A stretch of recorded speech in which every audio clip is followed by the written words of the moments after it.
Sir ঘুষ খেয়েছেন, জিনা করা হয়েছে, মদ খাওয়া হয়েছে, মিথ্যা কথা বলা হয়েছে, যাই কিছু করেন না কেন ভয় পাওয়ার কারণ নাই, নিরাশ হওয়ার কোনো দরকার নাই। আল্লাহ পাক ডেকে বলেছেন, কুল ইয়া ইবাদিয়াল্লাযীনা আসরাফু আলা আনফুসিহিম লা তাকনাতু মির রাহমাতিল্লাহ। আরে আমার আল্লাহর মতো এত ভালো আর কেউ আছে? এত দরদ আর কারো আছে? আমার আল্লাহ বলেন, ও নবী আপনি শুনায় দেন, হে আল্লাহর বান্দারা, তোমরা যারা নিজেদের উপরে বাড়াবাড়ি করেছো, নিজেদের উপরে জুলুম করেছো, অত্যাচার করেছো, আমি আল্লাহর রহমত থেকে নিরাশ হয়ে যেও না।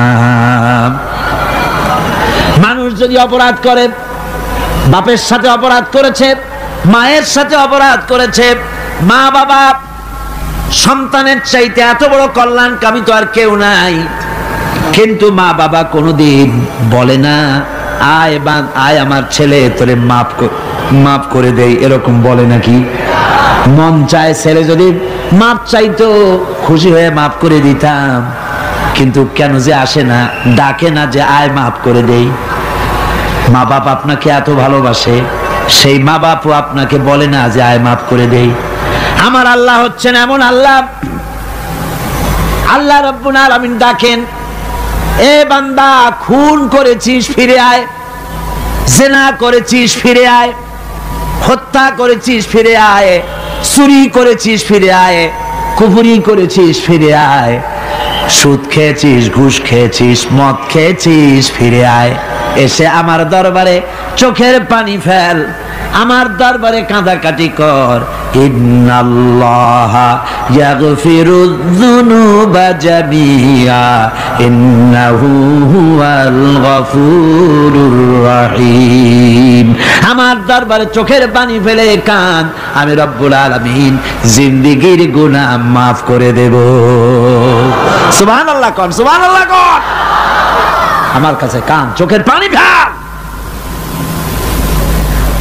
আল্লাহ রাব্বুল আলামিনের কাছে বান্দার দুইটা ফোঁটা বেশি প্রিয়। একটা হলো জিহাদের ময়দানে যে রক্ত ফোঁটা দেওয়া হয়, এটা আল্লাহর কাছে প্রিয়। আর আল্লাহর ভয়তে গুনার জন্য লজ্জা করে, অনুশোচনা করে বান্দা যখন চোখের পানি ছেড়ে দেয়, আল্লাহর কাছে এটা অত্যন্ত প্রিয়। নবীজি বলেছেন, বান্দা যখন গুনার ভয়তে, আল্লাহর ভয়তে, জাহান্নামের ভয়তে অনুশোচনা করে যখন চোখ দিয়া পানি ছেড়ে দেয়, ওই চোখের পানি নাকের অর্ধেক আসতে না আসতে আল্লাহ রাব্বুল আলামিন বান্দারে মাফ করে দেন। আল্লাহ বরদাস্ত করতে পারেন না যে বান্দা কান্দু। আমার ভাইরা, আল্লাহ রহমত এই পৃথিবীতে, আল্লাহর রহমতকে 100 ভাগ করা হয়েছে। আল্লাহ রহমতের কত ভাগ? এই 100 ভাগের 1 ভাগ সারা পৃথিবীতে ছড়াই দেওয়া হয়েছে। আর 99 ভাগ কার কাছে? আল্লাহর কাছে। একটা ভাগ দুনিয়া ছড়ানো হয়েছে আদম আলাইহিস সালাম থেকে নিয়ে এই পর্যন্ত, এখান থেকে নিয়ে কিয়ামত পর্যন্ত পৃথিবীতে যত মানুষ আসবে, যত প্রাণী আসবে, তাদের মধ্যে প্রাণী জগতেও গাবি তার বাছুরকে ভালোবাসে ঠিক কিনা, হাতি তার বাচ্চাকে ভালোবাসে ঠিক কিনা, মুরগি তার বাচ্চাকে ভালোবাসে কিনা, প্রত্যেক মাই তার সন্তানকে ভালোবাসে মানুষের মতো। এই ভালোবাসা, স্নেহ, এই মমতা, এই করুণা, এই মহব্বত একটা ভাগ দুনিয়ায় দেওয়ার পর আপনি আর আমি যতটুকুন ভাগে পেয়েছি, সেই মহব্বতে, স্ত্রীর মহব্বতে অস্থির, মায়ের মহব্বতে অস্থির, সন্তানের মহব্বতে অস্থির। এখন চিন্তা করেন, একটা ভাগ সারা পৃথিবীতে বিতরণ করার পর যেটুক পেয়েছি, তাতে যদি এত মহব্বত হয়, তাহলে এর 99 ভাগ মহব্বত যে আল্লাহর কাছে জমা আছে, এই বান্দার জন্য তার কত মহব্বত, এই বান্দার জন্য কত করুণা, কত মহব্বত, কত দয়া। এজন্য আল্লাহ রাব্বুল আলামিন বলেছেন, নাব্বি ইবাদি আন্নি আনাল গফুরুর রহিম। ও আমার নবী, সুসংবাদ দিয়ে দাও, বান্দাদেরকে শোনায় দাও যে আমি আল্লাহ তাআলা ক্ষমাশীল আর দয়াবান। হুজুর কাঁদতেছিলেন। হযরত ওমর রাদিয়াল্লাহু তাআলা আনহু এসে দেখেন হুজুর একা কাঁদতেছে। হুজুর জিজ্ঞেস করছেন, হযরত ওমর জিজ্ঞেস করলেন, হুজুর আপনি কাঁদেন কেন একা একা? হযরত ওমর বলেন, আমি যখন প্রশ্ন করলাম নবীজি বললেন, আমার কাছে কিছু আগে জিবরাইল এসেছিলেন। জিবরাইল এসে আমাকে বললেন, আল্লাহ পাক বলেছেন, হে আমার নবী, ইসলামের ভিতরে থেকে যে সমস্ত মানুষগুলো ইসলামের ভিতরে থেকে চুল আর দাড়ি পাকায় দিছে, কিয়ামতের দিন এই লোকগুলারে আমি শাস্তি দিতে আমার শরম হবে। হযরত ওমর বলেন, হুজুর উম্মতের জন্য কত বড় খোঁজ খবর এটা, আর আপনি কাঁদতেছেন। হুজুর বলেন, ওমর তুমি জানো না আমার কান্নার কারণ ভিন্ন। আমার কান্নার কারণ হলো যে আল্লাহ রাব্বুল আলামিন কিয়ামতের দিন দাড়ি চুল পাকা বান্দারে শাস্তি দিতে শরম করবেন। সেই দাড়ি চুল পাকা বান্দাগুলি আল্লাহর সাথে নাফরমানি করতে শরম করে না। আমি এই লজ্জায় কাঁদতেছি। ভাইরা, হুজুর আল্লাহ পাক বলেন, ও আমার নবী, রাতের আধারে যখন একটা বুড়া আমার দরবারে হাত উঁচু করে, একটা বুড়া মানুষ রাতের আধারে যখন আমার দরবারে হাত উঁচু করে আর যখন বলতে থাকে, রব্বুল আলামিন আমার পেছনের জীবনটা বড় খারাপ করেছি, এমন কোন কাজ জীবনে করি নাই যা তোমার কাছে কিছু দাবি করতে পারি, সব রকমের নাফরমানি করেছি, আজ আমি বুড়া হয়ে গেছি, কামাই করতে পারি না, ছেলে আমাকে চোখে দেখতে পারে না, পুত্রবধূ আমাকে ঘরে জায়গা দেয় না, আমার স্ত্রী আমাকে দেখতে পারে না, রোজগার করতে পারি না, হাঁটতে পারি না, চলতে পারি না, সবার কাছে আমি তিতা হয়ে গেছি, আমি দাঁড়াতে পারি না, কোমরে ব্যথা পাই, হাঁটুতে ব্যথা পাই, চলতে পারি না, কানে শুনতে পাই না, চোখে দেখতে পারি না, আর তোমার কাছে কিছু চাইয়া নেব এমন ভালো কাজও করি নাই। এইভাবে যখন বান্দা কাঁদতে থাকে আমার দরবারে, ও আমার হাবিব আমার রহমতের দরিয়ায় জোশ মেরে যায়, আমার শরম হয় এই বুড়াটারে কেমনে খালি হাতে ফিরাইয়া দেই। সুবহানাল্লাহ, সুবহানাল্লাহ। আমার আল্লাহর এত দয়া, আমার আল্লাহর এত মায়া, এত মহব্বত। আমার আল্লাহ রাব্বুল আলামিন বলেন, وَإِذَا سَأَلَكَ عِبَادِي عَنِّي فَإِنِّي قَرِيبٌ। আমার হাবিব, আমার বান্দা আমার ব্যাপারে প্রশ্ন করে, আমি বান্দার একদম নিকটে।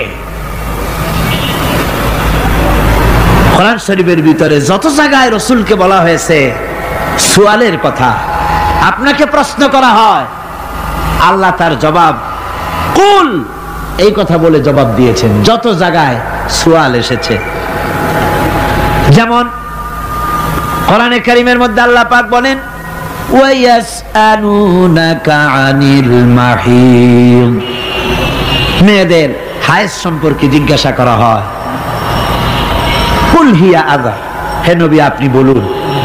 এভাবে করে কুল দিয়ে জবাব দেওয়া হচ্ছে। আবার প্রশ্ন করা হচ্ছে, ওয়ায়াসআলুনাকা আনিল আনফাল, এই গনিমতের মাল সম্পর্কে হুজুর আপনাকে, হে নবী আপনাকে প্রশ্ন করা হয়। আল্লাহ কুল দিয়া জবাব দিলেন। আল্লাহ বলেন আপনি বলেন। ওয়ায়াসআলুনাকা আনিল খামরি ওয়াল মাইসির, আল্লাহ পাক বলেন নবী আপনারে প্রশ্ন করা হয়, কুল ফিহিমা ইসমুন কাবীর, আল্লাহ কুল দিয়া বললেন তুমি বলো। আবার বলা হলো, ওয়ায়াসআলুনাকা আনিল আহিল্লা কুল হিয়া মাওয়াকিতু লিন্নাস, ও নবী আপনাকে প্রশ্ন করা হয় চাঁদের ক্রমবর্ধমান এবং ক্রমহ্রাস, এই যে বাড়ে আর কমে, পূর্ণিমা হয় অমাবস্যা হয়, কেন হয়? আপনি বলুন কুল, আপনি বলেন এটা আমি অক্ত এবং সময়, বছর আর দিন গণনা করার জন্য পৃথিবীবাসীদের জন্য বিনা পয়সায় একটা ক্যালেন্ডার বানাইয়া আকাশে ঝুলাই রেখেছি। এভাবে যত জায়গায় এসেছে আপনাকে প্রশ্ন করা হয়, তত জায়গায় আল্লাহ জবাব দিয়েছেন কুল, আপনি বলেন। গোটা কোরআন শরীফের ভিতরে এই একটি মাত্র জায়গা যেখানে বলা হয়েছে আপনাকে প্রশ্ন করা হয়, আল্লাহ এখানে বলতে পারতেন কুল, আপনি বলেন, আল্লাহ তোমাদের নিকটবর্তী, এভাবে জবাব হয় নাই।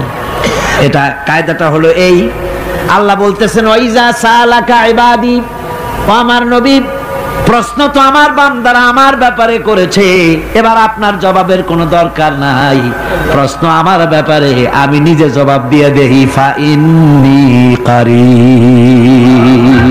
ও বান্দা, আমার ব্যাপারে প্রশ্ন করেছিস, জবাব আমি দেই, আমি তোর সবচাইতে বেশি নিকটে। সুবহানাল্লাহ, কত নিকটে? وَنَحْنُ أَقْرَبُ إِلَيْهِ مِنْ حَبْلِ الْوَرِيدِ। তোর যে রগ, এই শাহরগের চাইতেও আমি তোর বেশি কাছে। সুবহানাল্লাহ। আমারে ডাক, আমারে ডাক, কলিজা দিয়া ডাক, অন্তর দিয়ে ডাক। মনের থেকে মানুষ যদি ডাকে, মুখের ডাক আর মনের ডাক এক জিনিস নয়। दिल से जो बात निकलती है असर रखती है पर नहीं मगर ताकते परवाज रखती है। दिल থেকে যে কথা বেরোয় তা প্রভাব বিস্তার করে, ডানা নাই কিন্তু ওড়ার ক্ষমতা রাখে। মনের কথাই ভিন্ন।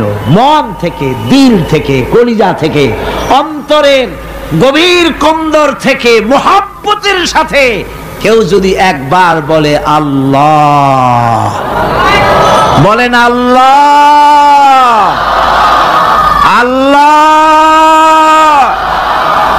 আল্লাহ, আল্লাহ রাব্বুল আলামিন বলেন, অন্তরের অন্তঃস্থল থেকে একটি বার যদি বান্দা বলেন আল্লাহ, আল্লাহ বলেন 70 বার সাড়া দিয়া জিজ্ঞেস করি, বান্দা কি চাও, আমি তোমার কাছে আছি। সুবহানাল্লাহ, আমি তোর একদম কাছে, কি চাস বল, বল আমার কাছে। এমন দয়াবান, এমন মেহেরবান, এমন আল্লাহ আমাদের। সে আল্লাহ রাব্বুল আলামিন তিনি বলছেন وقال ربكم ادعوني استجب لكم। তোমাদের রব বলেছেন আমারে ডাকো, আমি আল্লাহ ডাকের সাড়া দিয়া দেব। সুবহানাল্লাহ। কারে ডাকতে হবে? কারে ডাকতে হবে? এই বিশাল জনসমুদ্র একযোগে চিল্লা এখন কারে ডাকতে হবে? কোন পীর সাহেবকে নয়, আল্লাহর কসম কোন খাজা বাবাকে নয়, ডাকতে হবে কারে? চিল্লা এখন কারে? ওয়াকালা রাব্বুকুম উদউনি, তোমার রব তোমাকে বলতেছে আমারে ডাকো, আস্তাজিব লাকুম, আমারে ডাকবে আমি সাড়া দিয়ে দেব। সুবহানাল্লাহ। আল্লাহকে ডাকেন, কি চাই আপনার বলেন, কি চাই? আল্লাহর কাছে চান, আল্লাহ দিয়ে দিবেন। দেওয়ার জায়গা আল্লাহর কাছে চাইবেন, আল্লাহ দিবেন। দেওয়ার জায়গা, চাওয়ার জায়গা হলো সেজদায় পড়ে যাবেন। আমার ভাইয়েরা, জায়গাটা চিনায় দিলাম। মাজারে যাওয়া লাগবে না, কবরে যাওয়া লাগবে না, 2 রাকাত নামাজ পড়ে সেজদায় পড়ে গিয়া যত বিপদ আছে, মুসিবত আছে, সেজদার মধ্যে চোখের পানি ছেড়ে দেন আর কেন্দে কেন্দে জীবনের কথা বলেন। আল্লাহ রাব্বুল আলামিন আপনার আওয়াজ শুনবেন আর দোয়া কবুল করে নিবেন। কামতে হবে আল্লাহর কাছে। কার কাছে? আল্লাহর কাছে। সুম্মা ইস্তাগফিরুল্লাহ, আর এরপরে সে যদি আমি আল্লাহর কাছে ক্ষমা চাই, ইয়াজিদিল্লাহ গাফুরার রহিমা, সে আমি আল্লাহকে গফুর এবং রহিম হিসাবে পাবে। সুবহানাল্লাহ। আল্লাহকে গফুর এবং রহিম হিসাবে পাওয়া যাবে। সব আল্লাহকে বলতে হবে, গুনাহ মাফ চাইতে হবে। এই জন্য হুজুর সাল্লাল্লাহু আলাইহি ওয়াসাল্লাম দৈনিক 100 বার তওবা পড়তেন। কোন হাদিসে আছে 70 বার, কোন হাদিসে আছে 100 বার তওবা পড়তেন। নামাজের পরে তো প্রত্যেক নামাজই পড়তেন হুজুর, সালাম ফিরাতেন আর সাথে সাথে বলতেন আল্লাহু আকবার, আস্তাগফিরুল্লাহ, আস্তাগফিরুল্লাহ, আস্তাগফিরুল্লাহ। মনে থাকবে আপনাদের? মনে থাকবে? সালাম ফিরাইয়া কি বলবেন? না, সালাম ফিরাবার সাথে সাথে বলবেন আল্লাহু আকবার, তারপরে পড়বেন আস্তাগফিরুল্লাহ, আস্তাগফিরুল্লাহ, আস্তাগফিরুল্লাহ। তওবা পড়বেন। আল্লাহর কাছে সবসময় গুনাহ মাফ চাইতে থাকবেন, বিনীত থাকবেন। আল্লাহকে পাওয়া যাবে তাকে রহিম হিসেবে পাওয়া যাবে। সুতরাং ঈমান বিল্লাহ, আল্লাহর প্রতি ঈমান আনলে পরে চতুর্থ নম্বরের যে উপকারটা হবে সেটা হলো হতাশায় ভুগবে না, নিরাশায় ভুগবে না, আশায় বুক বেঁধে উঠবে, ঈমান মজবুত হবে, আল্লাহর কাছে মানুষ বিনয়ী হয়ে যাবে। এবার পঞ্চম নম্বরের উপকার আমি বলছিলাম, ঈমান বিল্লাহ, আল্লাহর প্রতি ঈমান আনলে পরে অসংখ্য উপকার হয়, অসংখ্য বৈশিষ্ট্যের আছে। এর 6টা উপকারের কথা আমি বলবো। কয়টা? অসংখ্য উপকারের ভিতরে প্রধান 6টি উপকারের কথা বলবো। এর বললাম কয়টা? 4টে বলেছি। এবার বলো পঞ্চম উপকারের কথা। আল্লাহর প্রতি আপনি পূর্ব পশ্চিমে কতবার মুখ ঘোরালেন, এটাই কিন্তু আপনার আসল সৎ কাজ নয়। আসল সৎ কাজ হলো আল্লাহর প্রতি ঈমান আনা। এই ঈমানের ব্যাপারে 3টা দিন আমরা পার করে দিলাম, এখনো কথা শেষ হয় নাই। আল্লাহর প্রতি ঈমান আনলে পরে যে উপকারটা হবে পঞ্চম নম্বরে, সেটা হলো কঠোর এবং কঠিন বিপদের ভিতরে বান্দার ভিতরে অবিচলতা এবং ধৈর্যের সৃষ্টি হয়ে যাবে। আলহামদুলিল্লাহ। কঠিন বিপদ মুসিবত আসলে পরে সে অবিচল থাকবে। সারা দুনিয়ার বিপদ আপদ, শত্রুতা, দুঃখ, কষ্ট, মুসিবত, জুলুম, নির্যাতন সবকিছু পাহাড়ের মতো উঁচু হয়ে তাকে ঘিরে ফেলবে, কিন্তু তাকে এক চুলও নাড়াতে পারবে না। আলহামদুলিল্লাহ। সারা পৃথিবী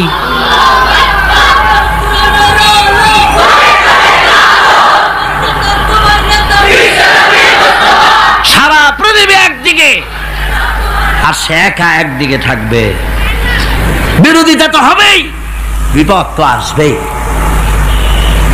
কবি বলতেছেন, সাথে জাকা রহা হ্যায় अज़ल से ता इमरोज, सतेजा का रहा है अज़ल से ता इमरोज, चरागे मुस्तफावी से शरारे बुलहबीस।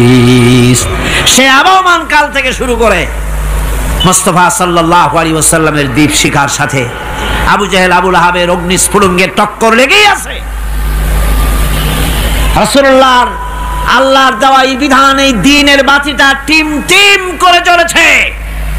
আর গোরকি, টর্নেডো, হাজার হাজার মাইল বেগে হেরিকেন এসেছে, গোরকি এসেছে, টর্নেডো এসেছে, টাইফুন এসেছে, কিন্তু এই আলো নিভাইতে পারে নাই। সুবহানাল্লাহ।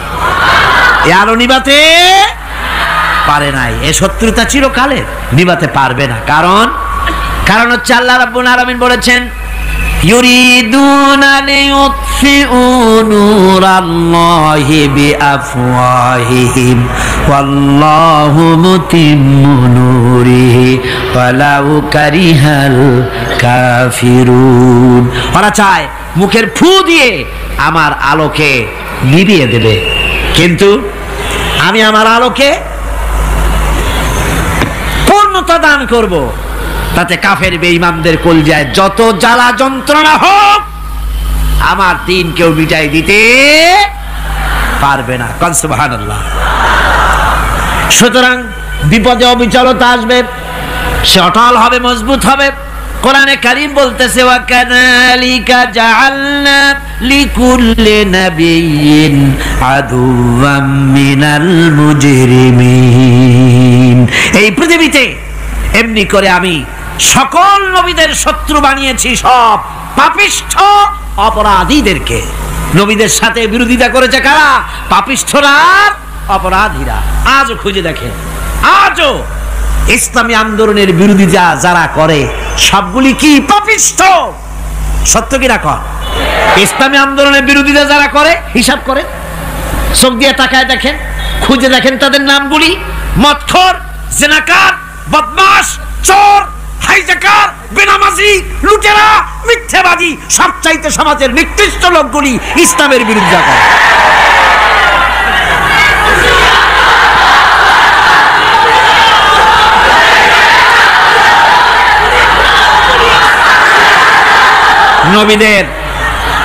নবীদের শত্রু আল্লাহ বলেন, সব যুগে নবীদের সাথে শত্রুতা করেছে পাপিষ্ঠরা। আল্লাহর কথা। কার কথা? সকল যুগে নবীদের সাথে শত্রুতা করেছে পাপিষ্ঠরা, নিকৃষ্ট ধরনের অপরাধীরা।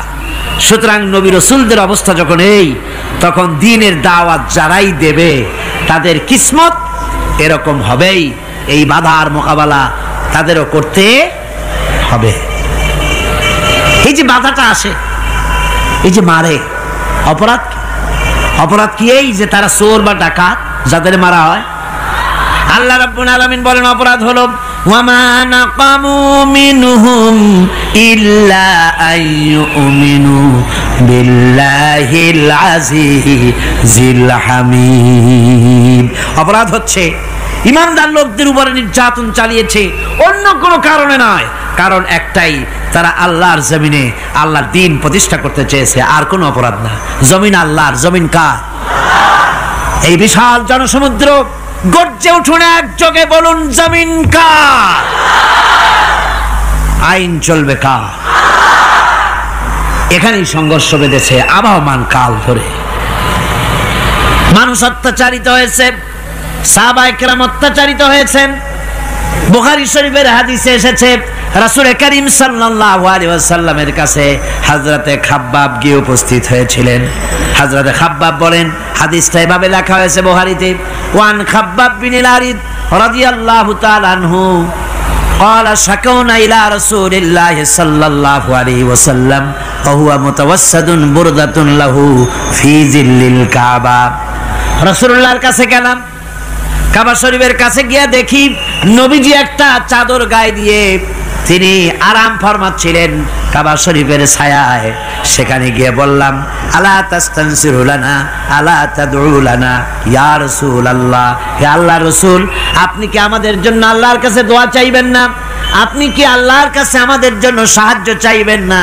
আমাদের লোকগুলিকে, মুসলমানগুলিকে মারতে মারতে তো শেষ করে ফেলে দিল। তারা আমাদের সুমাইয়াকে মারলো, আমাদের খাব্বাবকে উটের সাথে পায়ের দড়ি লাগায় টানলো, আমাদের খোবায়েবকে তারা আগুনের উপরে চিৎ করে শোয়ায় রাখলো, না খায় রাখতেছে, মারতেছে। কষ্টে তো শেষ হয়ে গেলাম, হুজুর আপনি কি আমাদের জন্য দোয়া করবেন না? হাদিস শরীফে এসেছে নবীজি উঠে বসলেন সোজা হয়ে। নবীজি বলেন, ও আমার সাহাবী, ও খাব্বাব শোনো, তোমাদের আগে এই পৃথিবীতে যারা দ্বীনের দাওয়াত দিতে এসেছিলেন তাদেরকে সমকালীন রাষ্ট্রশক্তি, সমাজ শক্তি তাদেরকে ধরতো। ফায়ুখাজুর রাজুলো, তাদেরকে তারা ধরতো। ফায়ুহফারু লাহু ফিল আরদ, আর তার জন্য জমিনের ভিতরে কবর বানাইতো। ওই কবর ফায়ুজালু ফিহা, ওই কবরের ভিতরে তাকে কোমর পর্যন্ত গেড়ে দিত। সুম্মা ইউতা বিল মানশার, এরপরে করাত আনতো। ফায়ুদাউ আলা রাসিহি, এরপরে ওই করাত তার মাথার উপরে রাখতো। ফায়ুজালু নিসফাইন, এরপরে করাত দিয়া চিরে জীবিত মানুষটারে দ্বিখণ্ডিত করে ফেলে দিত।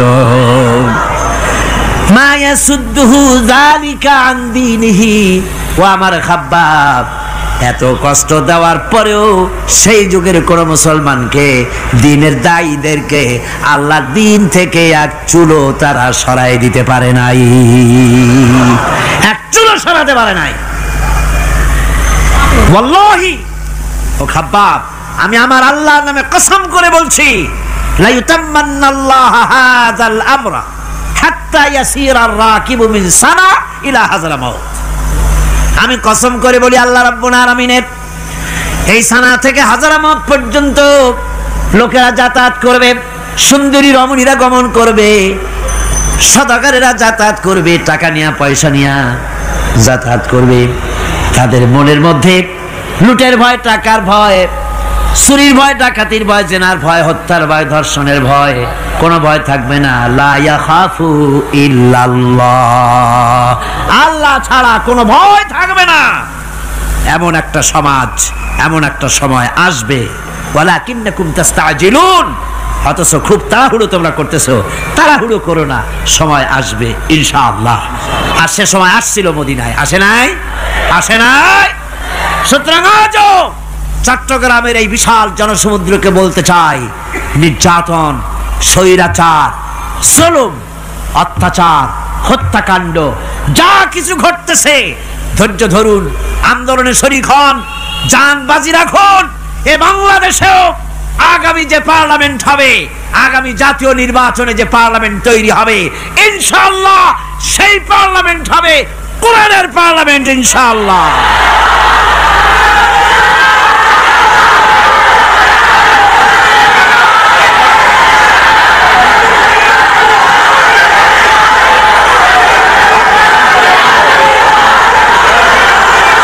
আমার ভাইয়েরা, আমার বন্ধুগণ, কঠিন বিপদে অবিচলতা এবং ধৈর্যের দৃষ্টান্ত রেখে গেছেন আম্বিয়া আলাইহিমুস সালাম। সুবহানাল্লাহ। কঠিন বিপদে অবিচলতা, দৃঢ়তা, ধৈর্য কারে বলে, তার দৃষ্টান্ত কারা রেখেছেন? আম্বিয়া আলাইহিমুস সালাম। ওনারাই আমাদের আদর্শ, নবীরাই আদর্শ। সাহাবায়ে কেরাম রিদওয়ানুল্লাহ তাআলা আলাইহিম আজমাইন আমাদের আদর্শ। ভাইরা আমার, মুসা আলাইহিস সালামকে ফেরাউন যখন ঘিরে ফেলে দিল, কোরআনের সব কথা গল্প গুজবার ইতিহাসের জন্য লেখা হয় নাই। কোরআনের মধ্যে যা লেখা হয়েছে সব বান্দাদের উপদেশের জন্য, যাতে করে লোকেরা চিরটা কাল এর থেকে উপদেশ নিয়ে নিজেদের তৈরি করতে পারে। জোরে বলেন সুবহানাল্লাহ। মুসা আলাইহিস সালামের কথা আল্লাহ বলেন, ফেরাউন তাকে ঘিরে ফেলে দিল, পালাবার রাস্তা নাই। ফালাম্মা ترى الجمعان قال أصحاب موسى إنا لمدركون। মুসা আলাইহিস সালামের উম্মতরা বললেন, হে মুসা, পাকড়াও হয়ে গেছি, পালাবার রাস্তা নাই। তিন দিক থেকে আমাদেরকে ঘেরাও করেছে ফেরাউনের শক্তি। সামনে কি? দরিয়া, আর তিন দিকে কি? ঘেরাও আন্দোলন। পালাবার পথ নাই, পালাবার পথ নাই। সারাশি আক্রমণ, ঘেরাও আন্দোলন। এই যে ঘেরাওটাও তো আজকে নতুন নাই, ঘেরাও আসছে অনেক আগের থেকে। আসলে কথা বুঝতে পেরেছেন?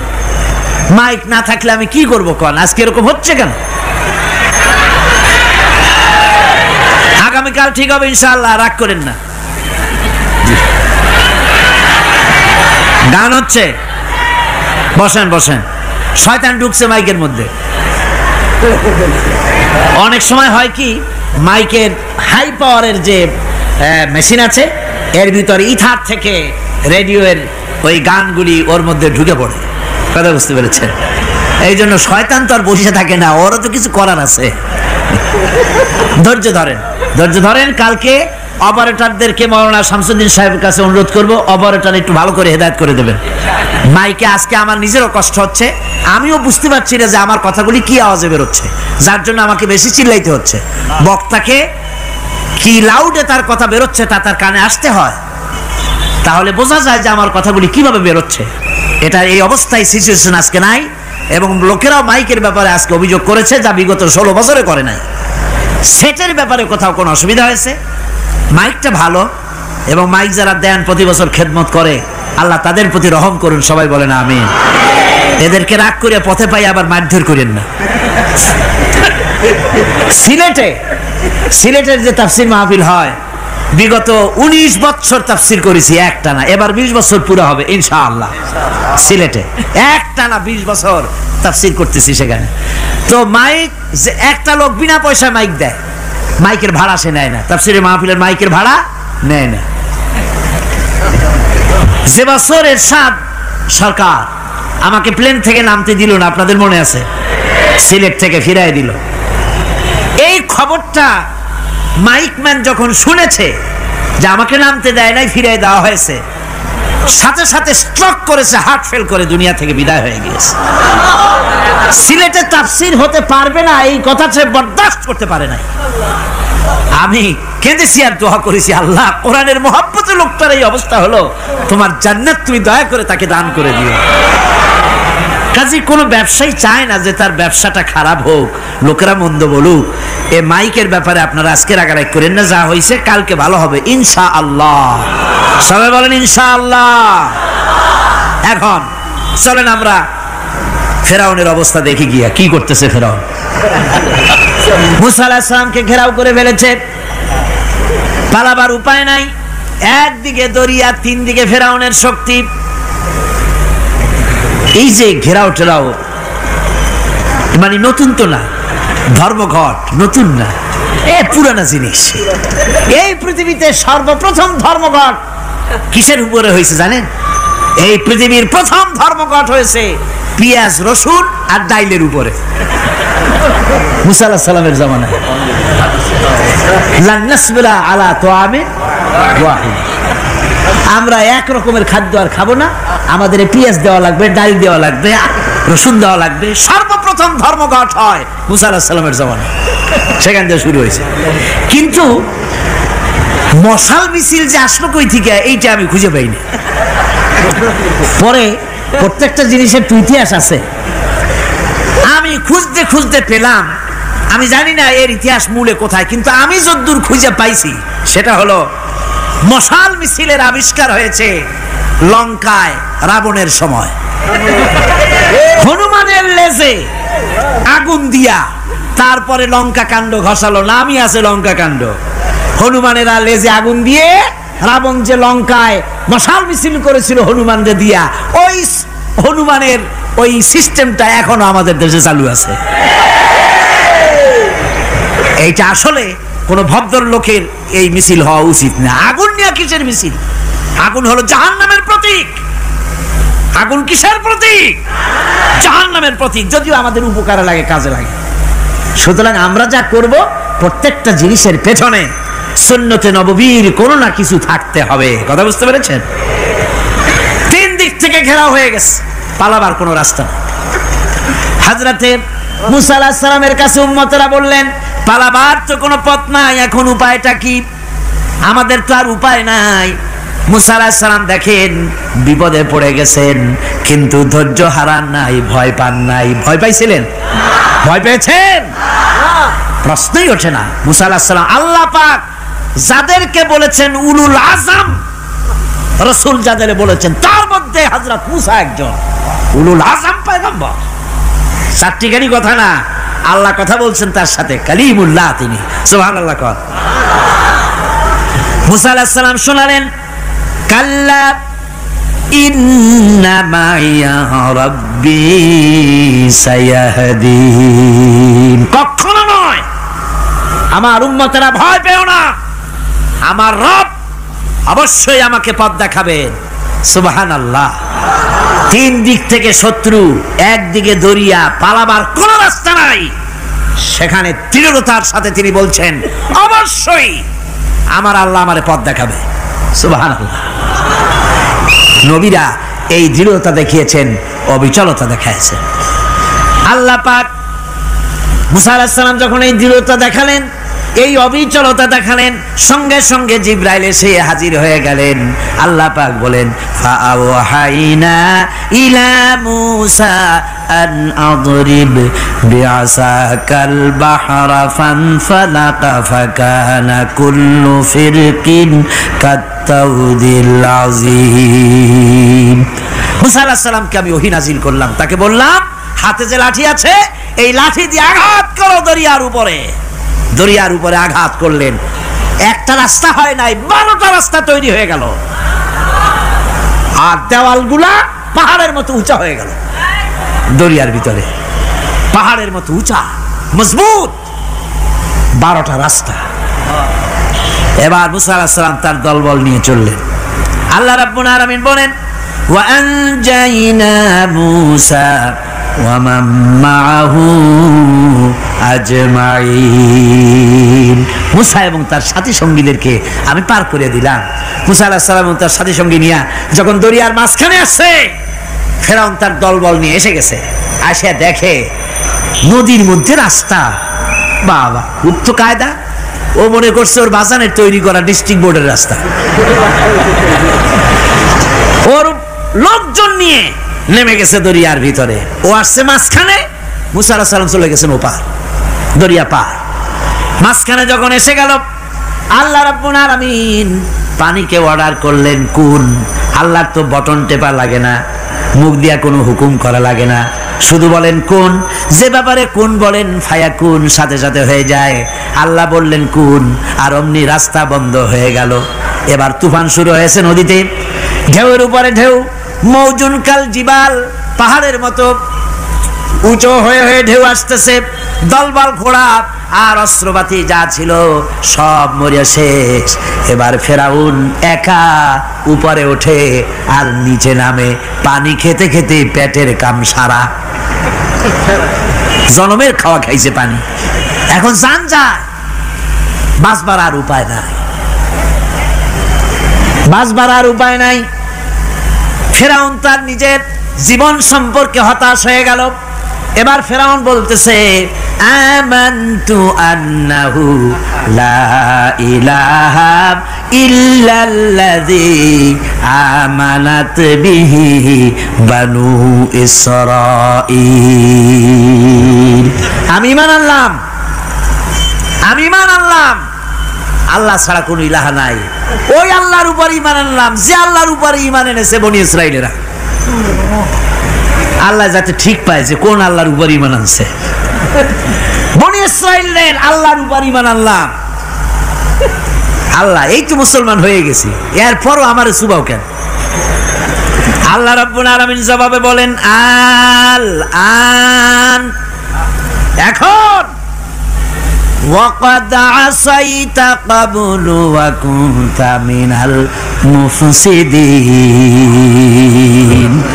এখন ঈমান আনার কথা বলছো, অথচ যুগের পর যুগ, বছরের পর বছর ধরে আমার মানুষের উপরে মন গড়া আইন চালায়েছো, আমার পয়গম্বরের সাথে বেয়াদবি করেছো। আজ তোমাকে আমি ছাড়ছি না, তোমাকে আজকে ছেড়ে দেব না। আমি তোমাকে মারব। আর সমস্ত প্রাণীগুলিকে, স্থলচর প্রাণীগুলিকে আল্লাহ পাক অর্ডার দেয়া দিলেন, এই ফেরাউনের লাশকে ডুবাবি না, পচাবি না, খাবি না। আল ইয়াউমা নুনাজ্জিকা বিবাদানিক, আমি তোমার শরীরে বাঁচায় দেব। পোকে খাবে না, পানিতে পচবে না, মাছে খাবে না, কুমিরে খাবে না, দুনিয়ার কোনো পশুতে খাবে না। আমি তোরে শুটকি বানাইয়া রাখবো, যাতে করে দুনিয়ার সমস্ত ফেরাউন যত যুগে যুগে আসে তোরে দেখে যেন হেদায়েত নিতে পারে। ফেরাউনকে আল্লাহ শুটকি বানায় রাখছে। আমি ফেরাউনদের লাশ দেখেছি ব্রিটিশ মিউজিয়ামে। ফেরাউন তো একটা না, অনেকগুলা। আসলটারে অবশ্য দেখিনি। ব্রিটিশ মিউজিয়ামে ওই ফেরাউনগুলার লাশ যখন অসুবিধা হয়, মমিগুলি, তখন ইংল্যান্ডে নিয়ে যায় চিকিৎসা করাবার জন্য। চোখ টোক আছে গর্তের ভিতরে, তারপরে চামড়া টামড়া হাড়ের সাথে মিশানো, ওইভাবে চেহারা দেখলে মনে হয় যে সত্যি ফেরাউনিগুলা। আর ব্রিটিশের কাম মিশর থেকে না আনছে এমন কোনো জিনিস নাই। আমি সেখানে এক বক্তৃতা বলছিলাম, আপনারা এদের এখন সভ্য, এদের এখন ভদ্র, এরা হলো ইন্টারন্যাশনাল চোর। ওরা সারা দুনিয়া চুরি করেছে। লন্ডনে বক্তৃতা করেছি, সারাটা দুনিয়া চুরি করছে, আমাদের দেশকে শোষণ করেছে। এই বিশাল ভূভাগকে শোষণ করে ইংল্যান্ডের দ্বীপটাকে তারা সাজাইছে। তারা ময়ূর সিংহাসনের, শাহজাহানের ময়ূর সিংহাসনের ময়ূরের বাম চোখে কোহিনূর মণি লাগাইছিলেন। শাহজাহান ময়ূরের ডান চোখে কোহিনূর মণি লাগায় নাই। কোহিনূর মণির অনেক দাম, আমি দেখে এসেছি মণি। এখন সেটা কুইন এলিজাবেথের মুকুটের শোভা পাচ্ছে। সেই মণি এমনি বলে প্রবাদে, 7 রাজার ধন এক মাণিক্য, বলেন এরকম, অনেক দাম। শাহজাহান দেখালেন, আমি মুসলমান, আমার কাছে এটার দাম নাই, এই জন্য ময়ূরের ডান চোখে লাগালাম না, বাম চোখে লাগাই দিলাম। এইটারে চুরি করছে। তারপরে মিশর থেকে, মিশরের মমি চুরি করেছে, জুতা চুরি করছে, ছাতি চুরি করছে, পিসা চুরি করেছে। আমি বললাম, এগুলা কি ভদ্রলোক নাকি? এরা জুতা চোর, পিসা চোর, লাঠি চোর, সব চুরি করেছে।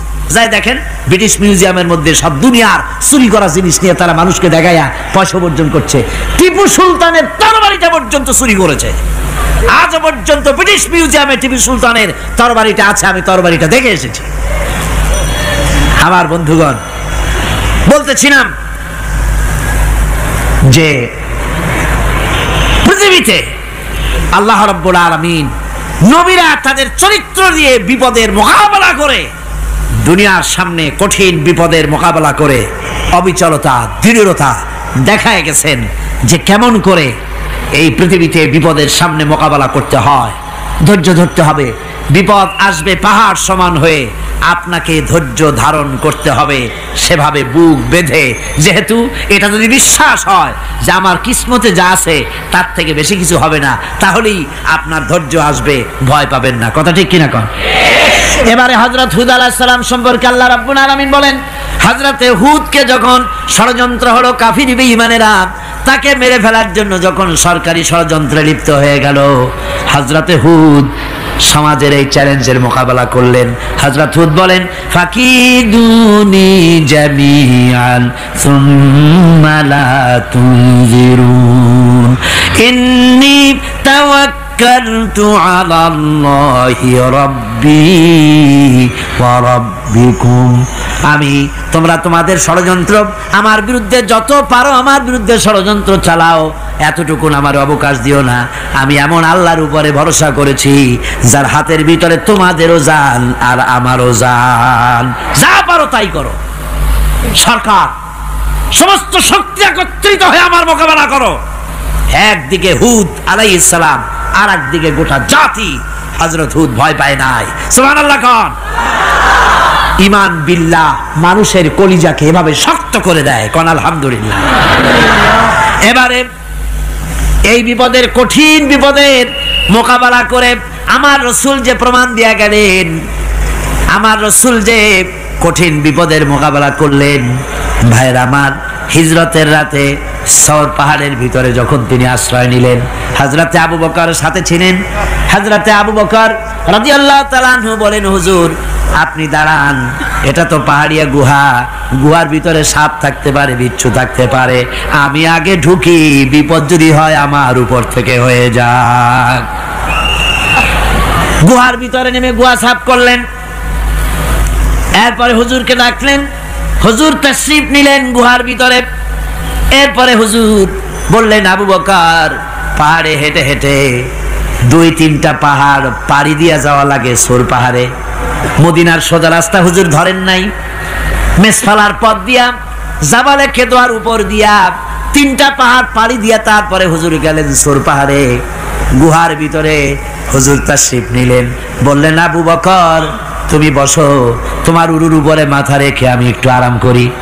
হযরতে আবু বকর বসলেন, হুজুর তার উরুর উপরে মাথা রেখে ঘুমায় গেলেন। আর এরপরে কাফির বেঈমানেরা তালাশ করতে করতে কাফেররা এসে গেল পায়ের চিহ্ন দেখে দেখে গর্তের কাছে।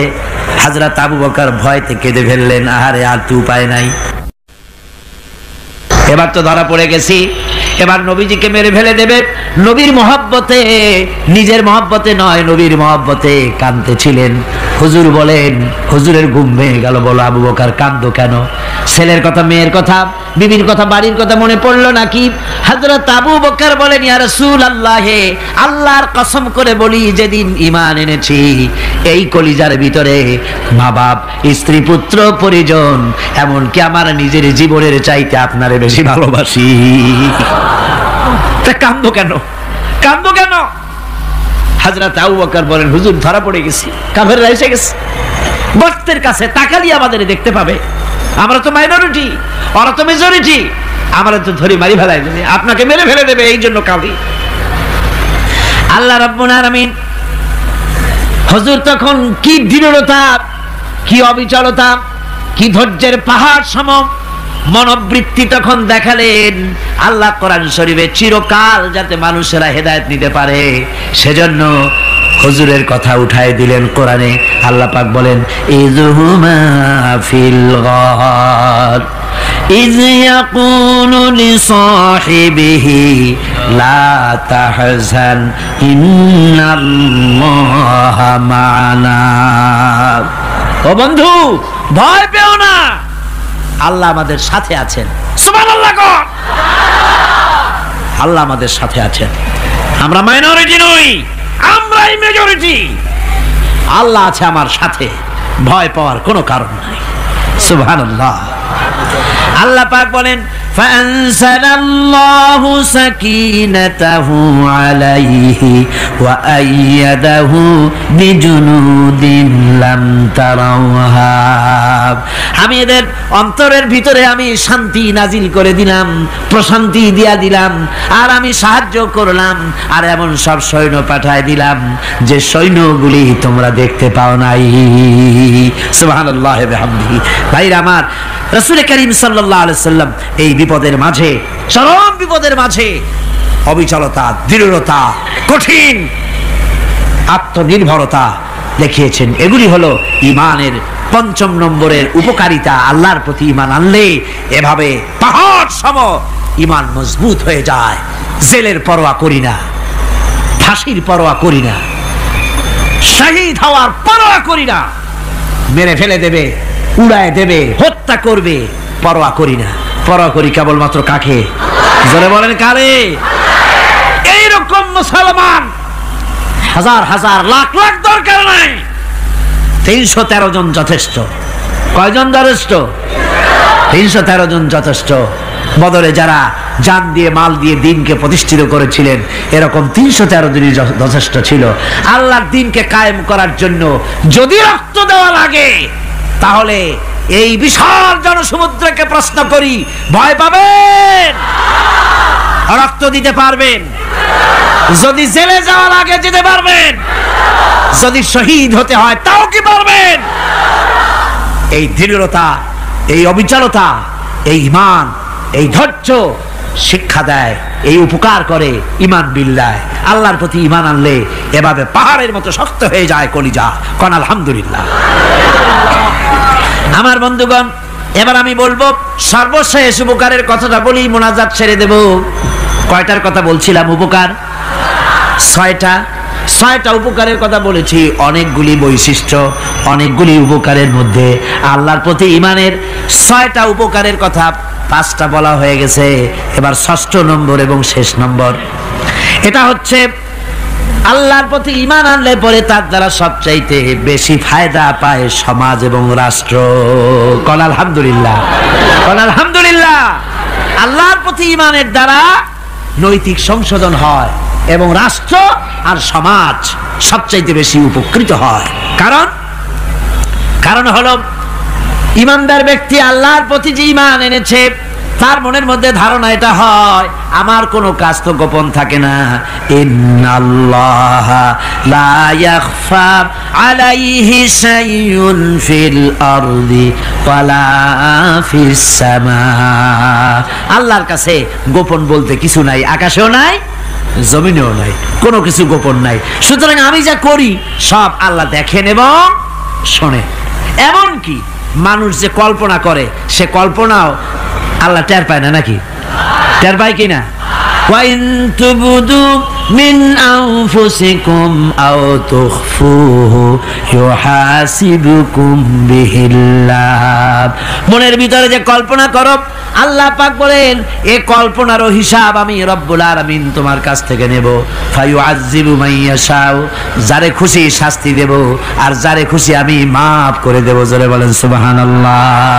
ফায়াগফিরু লিমান ইয়াশা ওয়া ইউআযযিবু মান ইয়াশা, যারে খুশি মাফ করব, যারে খুশি শাস্তি দেব, কল্পনারও হিসাব নেব।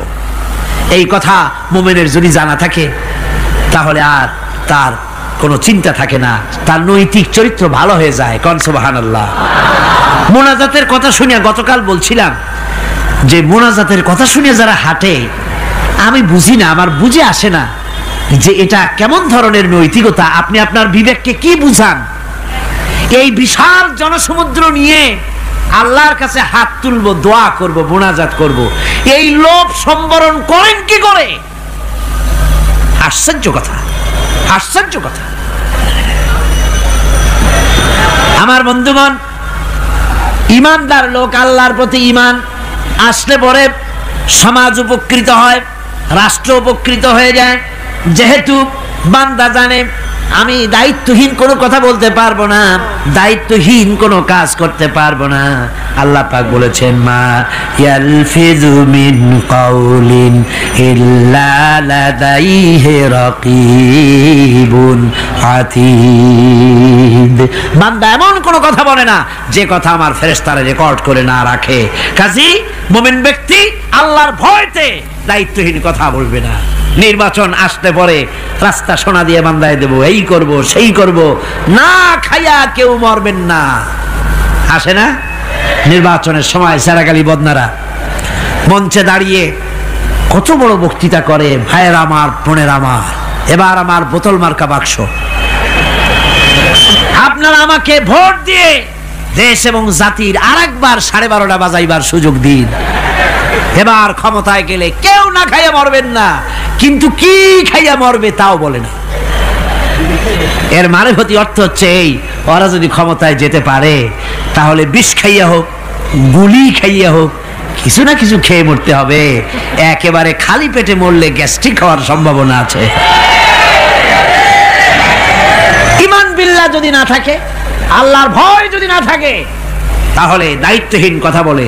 আর আল্লাহর ভয় যদি থাকে তাহলে নৈতিকতার সংশোধন হয়ে যায়, দায়িত্বপূর্ণ কথা বলে, মানুষকে ফাঁকি দেয় না। আমার বন্ধুগণ, আল্লাহ রাব্বুল আলামিন তার বান্দা যারা আল্লাহকে ভয় করে, সে ভয় করা বান্দাগুলির মনের মধ্যেই চিন্তা এসে যায়, আমি যেখানে থাকি না কেন আল্লাহ আমাকে দেখতেছেন, শুনতেছেন, রাতে হোক দিনে হোক, যেখানে আছি আল্লাহ আমারে দেখতেছেন। আল্লাহ পাক বলতেছেন ওয়া হুয়া মাআহুম ইজ ইউবাইতুনা মা লা ইয়ারদা মিনাল কওলি ওয়া কানা আল্লাহু বিমা ইয়ামালুনা মুহীতা। আল্লাহ পাক বলেন আমি তো আমার বান্দার নিকটে তখনও থাকি যখন সে গোপনে গোপনে রাতের বেলায় আমার মর্জির খেলাফ পরামর্শ করে। আমার মর্জির খেলাফ পরামর্শ করতেছে রাত্রে, আমি তো তখনও কাছে থাকি, ওটা আমি শুনি। ঈমান যদি আসে তাহলে এই সব কাজ থেকে সে বিরত থাকে। সে যদি কম হয় সেখানেও আল্লাহ, বেশিও যদি হয় সেখানেও আল্লাহ। এমন কোন জায়গা আছে নাকি চিটাগংয়ে যেখানে আপনি একটা আকাম করবেন আর আল্লাহ টের পাবে না? কোন আছে নাকি? আচ্ছা চট্টগ্রামে না থাকুক, বাংলাদেশের কোন জায়গা আছে নাকি?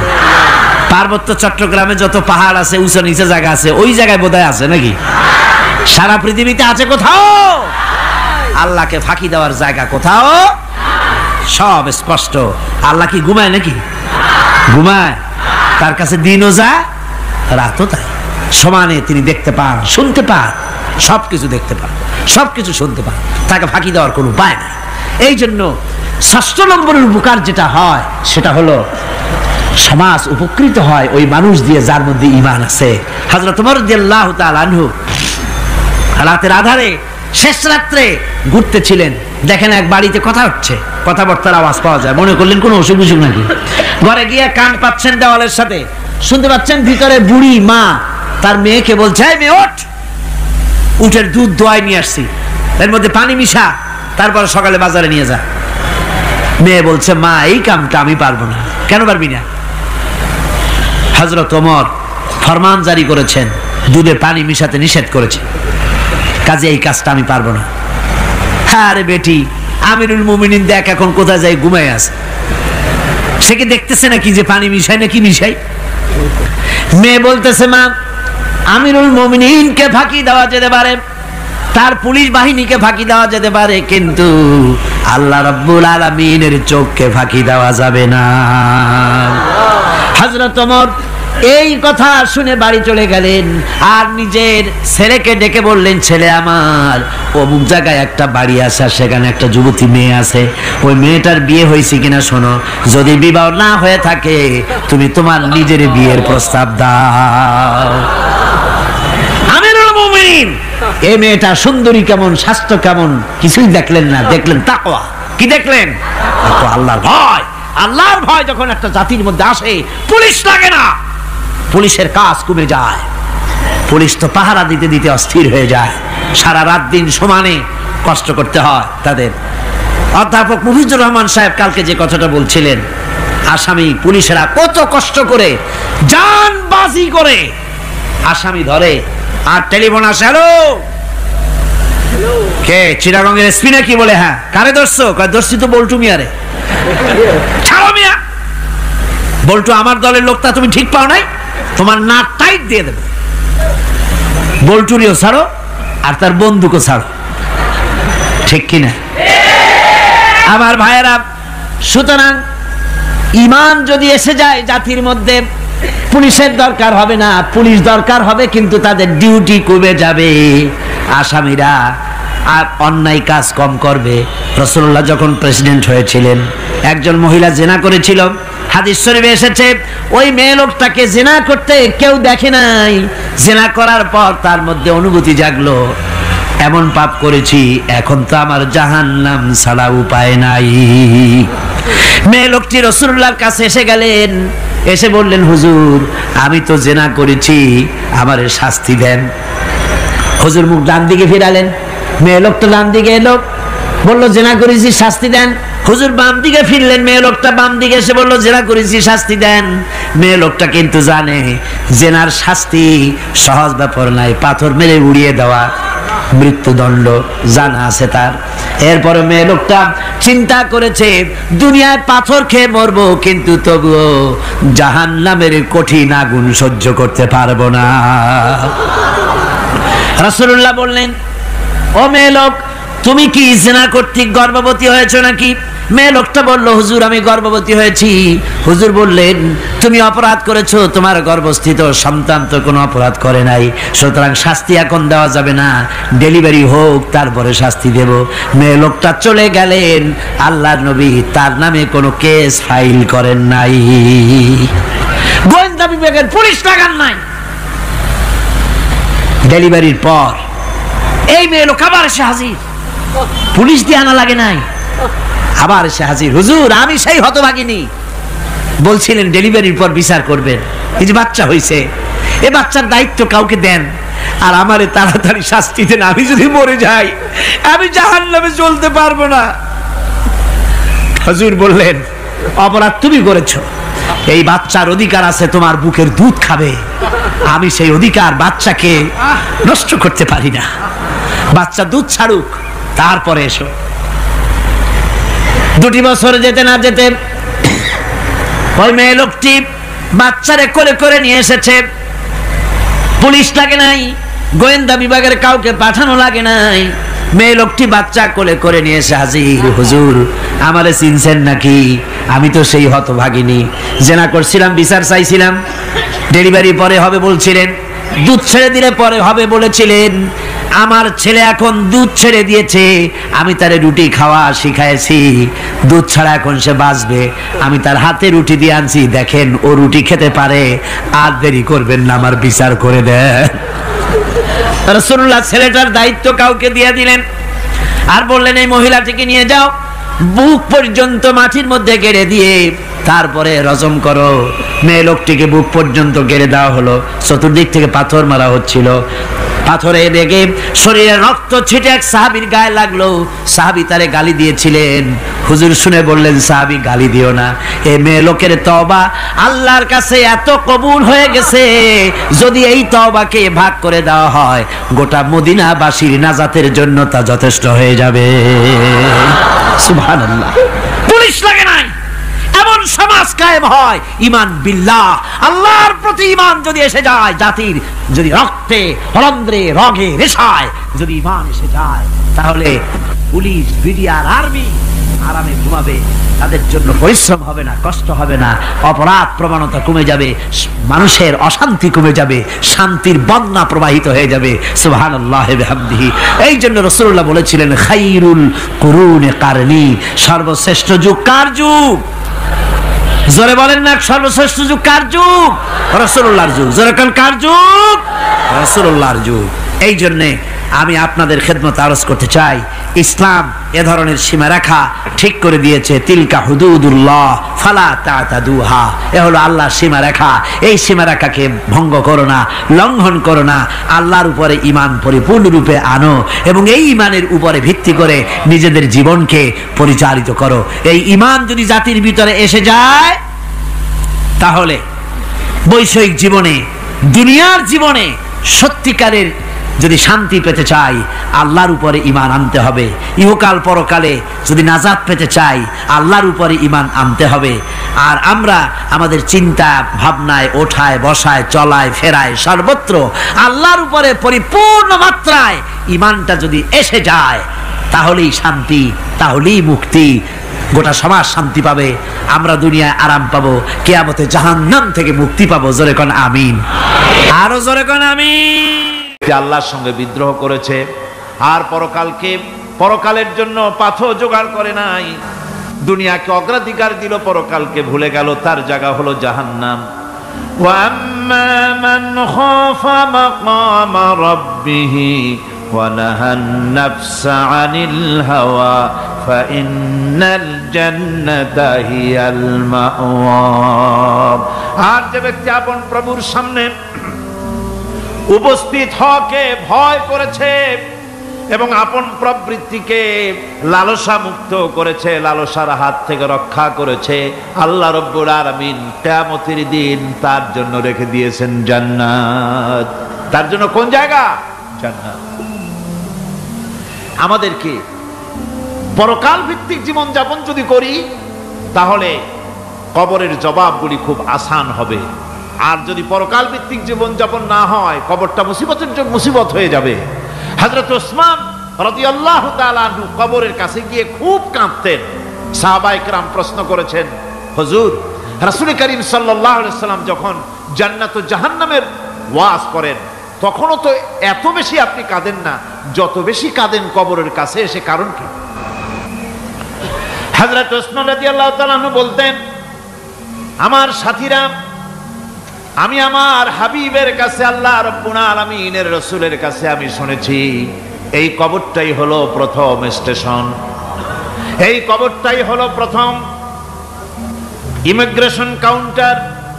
এই জায়গায় যদি কেউ ধরা পড়ে যায়, কারো যদি চার্জশিট হয়ে যায়, সব জায়গায় ধরা পড়ে যাবে, হাসরে মিজানে সিরাতে কোনো জায়গায় নাজাত পাবে না। আর এই কবরটা যদি কেউ মুক্তি পেয়ে যায়, মিজান সিরাত হাসর সব জায়গা থেকে আল্লাহ তারে ভালোভাবে পার করে দিবেন। এটা হলো আসল জায়গা, মারাত্মক জায়গা, খুব মারাত্মক জায়গা। আমি এটাকে ইমিগ্রেশন কাউন্টার বলেছি আমার ভাষায়। ইমিগ্রেশন কাউন্টার, যারা বিদেশ ভ্রমণ করেছেন তারা জানেন। লন্ডন যাবেন, আমেরিকা যাবেন, সৌদি আরব যাবেন, যে কোনো বিদেশে যাবেন, গেলেই পাসপোর্ট তারা দেখবে। পাসপোর্টে আপনার ন্যাশনালিটি কোনটা সেটাই তারা জানতে চাইবে। আপনি কোন দল করেন এটা তারা জানতে চাইবে না, আপনার আইডেন্টিটি কি তারা জানতে চাইবে। তারপরে যদি স্যাটিসফ্যাক্টরি হয়, আপনাকে ভিসা দিয়ে ভেতরে ঢুকবার ব্যবস্থা করে দেবে। আর যদি তারা স্যাটিসফাইড না হয়, তাহলে আপনাকে মেহমানখানায় ঢুকানো হবে গ্রেফতার করে। কবর হচ্ছে এ ধরনের একটি ইমিগ্রেশন কাউন্টার। কবরের ভিতরে মানুষ যখনই রাখা হবে, সঙ্গে সঙ্গে দুজন ফেরেশতা আসবে। কবরের কাছে যারা এসেছিল, দাফন হয়ে যাওয়ার পর এই লোকগুলি 40 কদম যেতে যতক্ষণ লাগে, এর মধ্যেই দুজন ফেরেশতা এসে যাবে। এসে জিজ্ঞেস করবে, মান রব্বুকা, তুমি কোন দল করতে? ওটা তাদের জানার দরকার নাই। ব্যবসা করতেন না চাকরি করতেন, প্রয়োজন নাই। প্রথমেই জিজ্ঞাসা করা হবে ন্যাশনালিটি, প্রথমেই জিজ্ঞাসা করা হবে তার ন্যাশনালিটি সম্পর্কে, তার আইডেন্টিটিটা কি, এবং সেটাকে সত্যায়িত করার জন্য, বোঝার জন্য 3টি প্রশ্ন। প্রথম প্রশ্ন, মান রব্বুকা ওয়া মা দীনুকা ওয়া মান নাবিয়্যুকা, তোমার রব কে, তোমার দিন কি, তোমার নবী কে। যদি এই ব্যক্তি বেঈমান হয়, মুনাফিক হয়, সে বলবে, হায় হাতা লা আদরি, হায় হাতা লা আদরি, জানি না আমার রবকে, আমি জানি না। তোমার দিন কি, দিন কারে কয় বুঝি না। এরপরে আল্লাহর নবী জনাবে মুহাম্মদ রাসূলুল্লাহ সাল্লাল্লাহু আলাইহি ওয়াসাল্লামকে দেখানো হবে, বলা হবে, মা কুনতা তাকুলু ফি হাদার রাজুল, এই ব্যক্তি সম্পর্কে তোমার ধারণা কি নিকে? বলবে, আমি চিনি না। নাউযুবিল্লাহ। বাস। এরপরে তার যা হবার তাই শুরু হয়ে যাবে। আর যদি বান্দাটা মুমিন হয়, প্রশ্ন করা হবে মান রাব্বুকা, জবাব দেবে রব্বি আল্লাহ, আমার রব আল্লাহ রাব্বুল আলামিন। ওয়া মা দীনুকা, দীনুনা ইসলাম, আমার দিন হচ্ছে ইসলাম। এরপরে আল্লাহর নবীকে দেখানো হবে। কয়েক রকমের বর্ণনা আছে, কোন বর্ণনায় আছে হুজুরের আকারে দেখানো হবে, অথবা রাসূলকে সরাসরি দেখানো হবে। বলা হবে মা কুনতা তাকুলু ফি হাদার রাজুল, এই লোকটি সম্পর্কে ধারণা কি? মুমিন ব্যক্তি বলবে হাদা নবিয়ুনা মুহাম্মাদুর রাসূলুল্লাহ সাল্লাল্লাহু আলাইহি ওয়াসাল্লাম, ইনি আমার তো সেই নবী মুহাম্মাদুর রাসূলুল্লাহ সাল্লাল্লাহু আলাইহি ওয়াসাল্লাম। আমরা যেন এই রকমের জবাব দিতে পারি, আল্লাহ কবুল করো। সকলে জোরে কোন আমিন। জবাব হয়ে যাওয়ার পর গায়ব থেকে আওয়াজ আসবে ফাফরিশু বিল জান্নাতি ওয়ালবিসু বিল জান্নাহ, ও আমার ফেরেশতারা, আমার এই বান্দাকে জান্নাতের পোশাক পরায়া দাও আর কবরটাকে জান্নাতের বিছানা বিছায়া দাও। জান্নাতের পোশাক পরায়া দাও, জান্নাতের বিছানা বিছায়া দাও। ইলা মাদ্দা বাসারিহি, তার চোখের দৃষ্টি যতদূর যায় কবরটা ততটা প্রশস্ত করে দাও। এরপর বেহেশতের পোশাক পরাইয়া বেহেশতের বিছানা বিছায়া ফেরেশতা বলবে নম কানাউমুল উরুস, ঘুমিয়ে যাও। দুলামিয়া যেমন বাসর সজ্জায় নতুন বউ নিয়ে আরামে ঘুমায়, এরকম আরামে ঘুমায় যাও। ইলা ইয়াউমিল কিয়ামা, কিয়ামত পর্যন্ত ঘুমায় থাকবে, আরামে ঘুমিয়ে থাকবে। এরপরে সিংগায় ফুৎকার হবে, সিংগার ফুৎকারের আওয়াজে তার ঘুম ভেঙে যাবে। বলবে ইয়া ওয়াইলানা মান বা'সানা মিন মারকাদিনা, হায় আফসোস, আমার এত আরামের ঘুম থেকে কে আমাকে জাগ্রত করলো, আমার ঘুমটারে নষ্ট করলো কে? আওয়াজ আসবে হাদা মা ওয়াদার রহমান ওয়া সাদাকাল মুরসালুন, এটা হচ্ছে রহমানের সেই ওয়াদা, আর মুরসালিনরা নবীরা সত্য কথাই বলেছিলেন, সেই কিয়ামত অনুষ্ঠিত হচ্ছে। আমার বন্ধুগণ, সেজন্য এই দুনিয়ার মোহে পড়ে থাকলে পরে দুনিয়ায় যারা অগ্রাধিকার দিবে দুনিয়াকে পরকালের তুলনায়, জবাব দিতে পারবে না কবরের ভিতরে গিয়া। আর যারা পরকালকে অগ্রাধিকার দিবে, দুনিয়ার চাইতে পরকালকে বেশি অগ্রাধিকার দেবে, আর আল্লাহর ভয় কলিজার ভিতরে রাখবে, কবরের জবাব সঠিকভাবে দিতে পারবে, কিয়ামতের দিন আল্লাহ রাব্বুল আলামিন তাদের জন্য জান্নাত দান করবেন। জোরে বলেন আমিন। দুনিয়াটা হচ্ছে দুনিয়া যেখানে আমরা আসি। আমি আগেই বলেছি দুনিয়া হচ্ছে আদনা শব্দ থেকে এর উৎপত্তি হয়েছে, তুচ্ছ নিকৃষ্ট, এটার দাম নাই, এটার মূল্য নাই।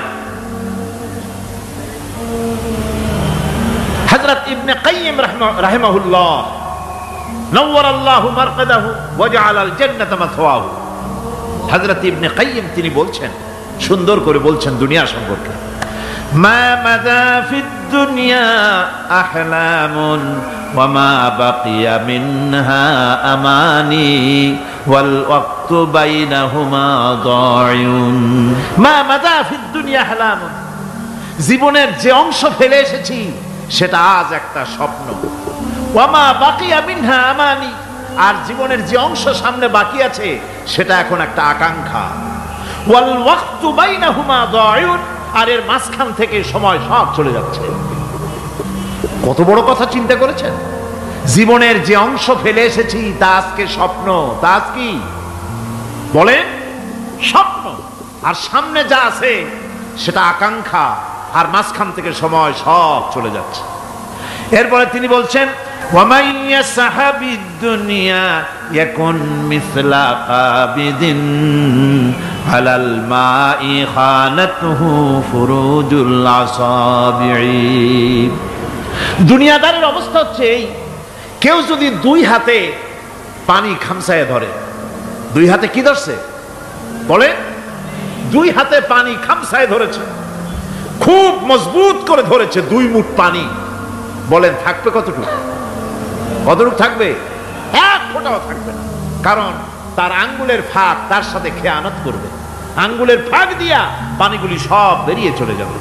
সুতরাং দুনিয়া যারা চায় তারা ঠিক পানি খামসায় ধরলে পানি যেমন হাতের ভেতর থেকে খেয়ানত করে চলে যায়, যারা দুনিয়া চায় দুনিয়াও তাদেরকে এভাবে ফাঁকি দিয়ে চলে যায়। তবুও দুনিয়ার মায়া মানুষের এত বেশি। আল্লাহর নবী বলেন, লাউ কানা লি ইবনি আদম ওয়াদিন মিন যাহাবিন লাহাব্বা ইয়াকুনা লাহু সানিন। এই পৃথিবীতে যদি কাউকে একটা মাঠ ভরে যদি সোনা দেওয়া যায়, লোকটা বলবে রব্বুল আলামিন, আমি যদি আরেকটা মাঠ এরকম সোনা ভরা পেতাম। দ্বিতীয় আরেকটা মাঠ দেওয়া হলে আবার বলবে যদি তৃতীয় আরেকটা মাঠ সোনা ভরে যদি পেতাম। নবীজি বলেন, ওয়ালা ইয়ামলাউ জাওফু ইবনু আদামা ইল্লা তুরাব। মানুষের পেট 3.5 হাত মাটি ছাড়া, কবরের মাটি ছাড়া মানুষের পেট ভরবে না। আরো চাই, আরো চাই, চাওয়ার কোনো শেষ নাই। মানুষ এভাবে করে দুনিয়ার মহব্বতে এমনি পাগল হয়ে যায়, শুধু দুনিয়ার মহব্বত, পরকালকে বেমালুম ভুলে যায়। আমি কিন্তু কথা বুঝাতে চাই নাই যে পরকালের মহব্বতে, পরকালের ভয়তে বা পরকালের জন্য দুনিয়া আপনি বাজার ঘাট, বেচা কিনা, ব্যবসা বাণিজ্য সবকিছু ভুলে যান, না তা নয়। ভুল বোঝার কোনো কারণ নাই। পরকালকে অগ্রাধিকার দিতে হবে, মানে দুনিয়াটা চিরস্থায়ী জায়গা নয়। চিরস্থায়ী হচ্ছে কোনটা? আখিরাত। চিল্লায় এখন কোনটা? সুতরাং এখানে যা করতে হবে, আখিরাতে জবাবদিহিমূলক জীবন যাপন করতে হবে। আপনি ব্যবসা করবেন, ওজনে কম দিতে পারবেন না। আপনি খাদ্যে ভেজাল দিতে পারবেন না, চুরি করতে পারবেন না, ডাকাতি করতে পারবেন না, জেনা করতে পারবেন না, বদমাশি করতে পারবেন না, মদ খেতে পারবেন না, সন্ত্রাসী হতে পারবেন না, হাইজাকার হতে পারবেন না, চাঁদাবাজ হতে পারবেন না, মুনাফাখোর হতে পারবেন না, আপনি চোরা কারবারি হতে পারবেন না, ঘুষখোর হতে পারবেন না, সুদখোর হতে পারবেন না। এই সব কাজ পরকালকে বিশ্বাস করলেই এ সমস্ত কাজ থেকে মানুষ বিরত থাকতে পারে। কথা ঠিক কিনা? এটাই হচ্ছে। সুতরাং এই পৃথিবী থাকবে না, এটা কি চিরকাল থাকবে? না, এর একটা পরিসমাপ্তি ঘটবে। যেমন করে সারা বছর লেখাপড়া করার পর কলেজে, বিশ্ববিদ্যালয়, মাদ্রাসায়, হাই স্কুলে, সব জায়গায় সারা বছর লেখাপড়া করার পর যেমন পরীক্ষা দেওয়ার একটা দিন আসে, সারা বছর ব্যবসা করার পর হিসাব নিকাশ করার যেমন একটা সময় আসে, সারা মাস চাকরি করার পর বেতন পাওয়ার যেমন একটা দিন আসে, সারা জীবন চাকরি করার পর পেনশন পাওয়ার যেমন একটা সময় আসে, অনুরূপভাবে এই দুনিয়া যেদিন শেষ হয়ে যাবে, আল্লাহ নির্ধারিত সময় শেষ হয়ে যাওয়ার পর একটা সময় আসবে যখন আল্লাহ রব্বুল আলামিন সব শেষ করে দিবেন, লন্ডভন্ড হয়ে যাবে, কিছুই থাকবে না। কোরআনে সব আল্লাহ বলে দিয়েছেন।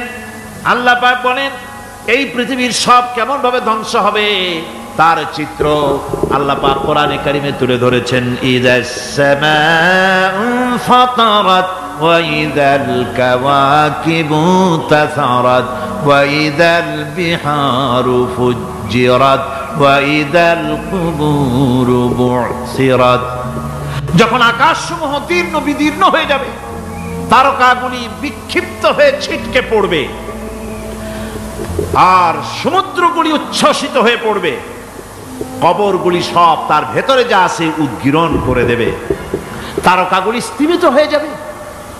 এরপরে সমস্ত আকাশগুলি কাতাইয়িস সিজিল্লিল কুতুব, কিতাবের পৃষ্ঠার মতো একটার পরে একটা ঠাস ঠাস করে পড়তে থাকবে, চূর্ণ বিচূর্ণ হয়ে ভেঙে চুরে একাকার হয়ে যাবে।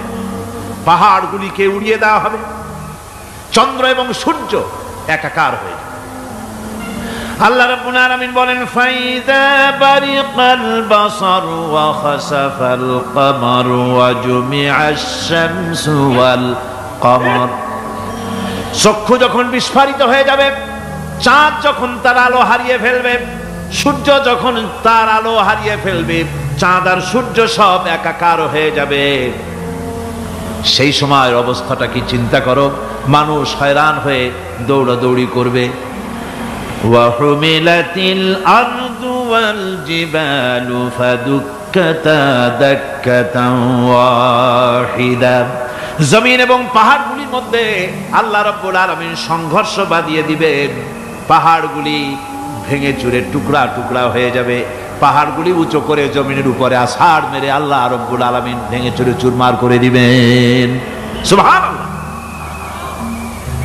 ওয়াতাকুনুল জিবালু কালইনিল মানফুস, পাহাড়গুলো পেঁজা ধোনা তুলার মতো করে উড়িয়ে দেওয়া হবে, পাহাড় উড়ে যাবে। সুবহানাল্লাহ। পাহাড় পাথরের তৈরি করা পাহাড়, এই পাহাড়গুলি তুলার মতো হয়ে উড়বে কিভাবে? আমি এই দৃশ্য নিজের চোখে কিছুটা হলেও দেখছি। আজ থেকে 10 দিন আগে আমি ইতালি সফর করে এসেছি। ইতালির রাজধানী রোম। রোম প্রাচীন সভ্যতার লালন ভূমি। কোরআনে কারিমে সূরা রোম রয়েছে, এই রোম সেই রোম। এখানের বাদশার কাছে রাসূল করিম সাল্লাল্লাহু আলাইহি সাল্লাম হেরাক্লিয়াসের কাছে চিঠি পাঠিয়েছিলেন, সেই রোম। 12 থেকে 15,000-এর মতো বাংলাদেশি মুসলমান সেখানে আছে। জুমার দিন, যেদিন আমি গেলাম তার পরের দিনই জুমা ছিল। জুমার নামাজ পড়লাম ভ্যাটিকানের কাছেই বিশাল মসজিদ, ইউরোপের ভিতরে সবচেয়ে বড় মসজিদ এটা। রোম ইসলামের দুশমনদের রাজধানী। সেইখানে যখন আযান হচ্ছে আশহাদু আন্না মুহাম্মাদার রাসূলুল্লাহ, আমার অনুভূতির কথা আপনাদেরকে বোঝাতে পারবো না, কি অনুভূতির সৃষ্টি হয়েছে আমার ভেতরে। ভ্যাটিকানের পোপ এক পাশে, কিছু দূরেই ভ্যাটিকান, ওটা হচ্ছে গোটা পৃথিবীর সমস্ত খ্রিস্টানদের কাবা, ভ্যাটিকান। তার পাশেই বিশাল মসজিদ, সেখানে নামাজ পড়লাম। চিন্তার ভেতরে আসলো আল্লাহ রাব্বুল আলামিন তার হাবিবের নাম, তার তাওহীদ, তার রিসালাতকে কিভাবে বিশ্বময় ছড়িয়ে দিলেন। আবু জাহেল চাইছিল মুহাম্মদ সাল্লাল্লাহু আলাইহি ওয়াসাল্লামকে স্তব্ধ করে দেবে মক্কার জীবনেই। কত বদনাম, সাহের, কাহেন, কাযযাব, শায়ের, নাউযুবিল্লাহি মিন যালিক, কত গালাগালি করলো। আর আল্লাহ শুনালেন, হাবিব চিন্তার কোনো কারণ নাই, ওয়া রাফা'না লাকা যিকরাক, আমি আপনার প্রশংসা বিশ্বময় ছড়িয়ে দেব। সুবহানাল্লাহি ওয়া বিহামদিহি। রোম প্রোগ্রাম শেষ করে আমাকে তারা নিয়ে গেল, যেটা আমি বলছি সফর কাহিনী শোনাবার সময় এটা না, যেহেতু এর সঙ্গে প্রাসঙ্গিক সেজন্য বলছি। পাহাড় কেমনে তুলার মতো হয়ে উড়বে তার নজির দেখেছি। রোম শহর থেকে 300 মাইল দূরে, 300 কিলোমিটার দূরে নেপোলিয়ান বোনাপার্ট তার বাড়ি, এবং ওটা তার নামে একটা প্রভিন্স। ভূমধ্য সাগরের পারে ভিসুভিয়াস, পৃথিবীর সবচাইতে বড় আগ্নেয়গিরি, সেটা দেখাতে নিয়ে যাওয়া হলো আমাকে। যে পাহাড়টা পৃথিবীর মাটি থেকে তার চূড়া হচ্ছে 3 মাইল উঁচু। এর 2 মাইল গাড়িতে করে ঘুরে ঘুরে যাওয়া যায়, এরপর আর গাড়িতে যাওয়া যায় না, বাকিটুকুন যেতে হবে হেঁটে হেঁটে। পাহাড়ের উপরে অক্সিজেন কম, বেশ কষ্ট হচ্ছিল উঠতে। জীবনে প্রথম পাহাড়ে চড়েছি, জাবালে নূর, রাসূল করিম সাল্লাল্লাহু আলাইহি সাল্লামের উপরে যেখানে ওহী হয়েছিল সর্বপ্রথম। পাহাড় চড়ার একটা অভিজ্ঞতা ওখান থেকে আমার কিছুটা হয়েছিল। খুব কষ্ট হলো বাকি 1 মাইল উঠতে। যখন ভিসুভিয়াসের একদম শীর্ষে চলে গেছি, সেখানে গিয়ে আমার সাথে 15-20 জন লোক ছিল। আমি নিজেই আল্লাহু আকবার বলে আমার গলা থেকে আওয়াজ বেরিয়ে গেল। আমি দেখতে পেলাম ভিসুভিয়াসের শীর্ষে বিশাল গর্ত। আমার মনে হয় গর্তটা এই মাঠের 1/4 হবে, এই মাঠের 1/4 হবে গর্তটা। সেই গর্তটার গভীরতা হচ্ছে 1.5 কিলোমিটার। এইখান থেকে পাথরগুলি উত্থিত হয়েছে, আগ্নেয়গিরি পাথর আগুনে গলে লাভা হয়ে এগুলি পাহাড় বেয়ে উপচে পড়েছে, চতুর্দিকে 12 মাইল ছড়িয়ে গিয়েছে। আমরা সেখান থেকে নেমে এলাম। একটু কিছু দূর গিয়েই সেখানে হলো পম্পেই শহর। এই পম্পেই শহরটা হচ্ছে ঈসা আলাইহিস সালামের জন্মের 2000 বছর আগে এই শহর তৈরি হয়। ঈসা আলাইহিস সালামের জন্মের 179 বছর পর ভূমিকম্প হয়। সেই ভূমিকম্পে গোটা পম্পেই শহরটা পৃথিবীর মানুষের চোখের আড়াল হয়ে যায়, ধ্বংস হয়ে যায়, মাটির তলায় গরক হয়ে যায়। আজ থেকে 200 বছর আগে মাটি খনন করতে গিয়ে এই শহর আবিষ্কৃত হয়। পুরা শহরটা খুঁড়ে তারা বের করেছে 180 হেক্টর জমিনের উপরে এই বিশাল শহর। ঘুরে ঘুরে দেখলাম, গাড়ি চলে না সেখানে, পায়ে হেঁটে দেখতে হলো। প্রশস্ত রাস্তা। আজ থেকে 4000 বছর আগের মানুষেরা রাস্তা বানাতে জানতো পাথর দিয়ে, এবং রাস্তার দুধারে তাদের ছিল ফুটপাত, পানির ব্যবস্থা, নগরায়নের সব রকমের সুযোগ সুবিধা। তারপরে সেখানে বিচারালয়, এরপরে দোকানপাট, বাজারঘাট, সবকিছুর ব্যবস্থা রয়েছে। বিশাল বিশাল পাথরগুলি দিয়ে পিলার তৈরি করা। ভাবলাম এই পিলারগুলি, এই পাথরগুলি তারা কিভাবে ক্রেন ছাড়া এত উপরে উঠালো কি করে, আমার মাথায় আসলো না। পাথর কেটে কেটে সুন্দর সুন্দর অঙ্কন শিল্প তারা করেছে। এরপরে ঘুরতে ঘুরতে বাদশার রাজার বাড়িতে গিয়ে ঢুকলাম। সেখানে গিয়ে দেখলাম উলঙ্গ এত মূর্তি পাথরের তৈরি করা। পাথর কেটে কেটে দেওয়ালে যৌন মিলনের এমন কোন অশ্লীল ছবি নাই যা তারা সেখানে তৈরি করে নাই। উলঙ্গ মূর্তি আর উলঙ্গ যৌন মিলনের অসংখ্য ছবি দিয়ে এই এলাকা ভরা। তখন আমি বুঝলাম আল্লাহর গজব হওয়ার কারণটা কি, এই শহরটা মাটির নিচে হরক হয়ে যাওয়ার কারণটা কি। আল্লাহ পাক জেনা ব্যভিচার যে দেশে বেশি হয় আল্লাহ পাক বরদাস্ত করেন না। দুশ্চরিত্র যে দেশের মানুষ দুশ্চরিত্র হয়ে যায়, জেনা ব্যভিচার বেশি হতে থাকে, আল্লাহ হরক করে দেন, গজব দেন। এই গজব এক এক সময় এক এক রকমের হয়ে আসে। কখনো মাটির নিচে দাবায় দেন, কখনো মহামারী, কোন দেশে কলেরা, কোন দেশে জলোচ্ছ্বাস, কোথাও ভূমিকম্প, আর সর্বশেষ এই জেনা ব্যভিচারের জন্য আল্লাহ পাকের চূড়ান্ত এই যৌনতার অশ্লীলতার জন্য চূড়ান্ত গজব বর্তমান বিশ্বের জন্য এইডস। আল্লাহ পাক এই গজব দিয়েছে। বন্ধুগণ, আমি সেই জায়গা, আমি সেখানে যা দেখলাম যে আল্লাহ পাক পাহাড়গুলিকে কিভাবে উড়াবেন এটা অস্বীকার করার কোনো উপায় নাই। বিশ্বাস তো করতামই, তবে হযরত ইব্রাহিম আলাইহিস সালাম যেমন বলেছিলেন, রব্বি আরিনি কাইফা তুহিল মাউতা, হায় আল্লাহ তুমি মরাকে জিন্দা করবা কেমনে? আল্লাহ পাক বলেন আওয়ালাম তুমিন, তুমি বিশ্বাস করো না? ইব্রাহিম আলাইহিস সালাম বললেন বালা, অবশ্যই বিশ্বাস করি, ওয়ালাকিন লায়াতমাইন্না কলবি, যদি চোখে দেখতাম তাহলে আমার অন্তরাত্মা খুব ঠান্ডা হতো। আল্লাহ রাব্বুল আলামিন চোখে দেখায় দিলেন জিন্দা কেমনে মুর্দা হবে, মুর্দা কেমনে জিন্দা হবে, আল্লাহ দেখায় দিলেন। পাহাড় উড়ায় দিবেন আল্লাহ রাব্বুল আলামিন। একথা কলিজার মধ্যে তার উপর ঈমান বিশ্বাস, কিন্তু আল্লাহ চোখে দেখাইছেন, ঈমান আরো মজবুত হয়েছে, যা ছিল আরো মজবুত হয়েছে। সুবহানাল্লাহ। আল্লাহর ভয়তে কলিজা কেঁপেছে। আমি পাহাড়ের উপরে কেঁদেছি, যার যার হয়ে কেঁদেছি।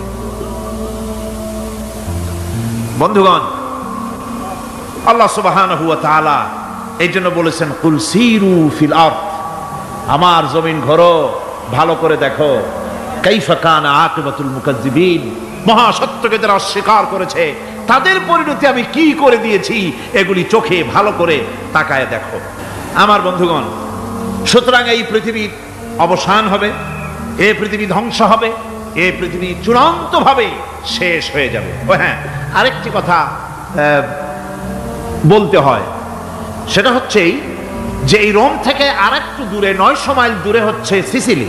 900 মাইল দূরে, সেখানে এই সিসিলি মুসলমানেরা শাসন করেছিল 350 বছর।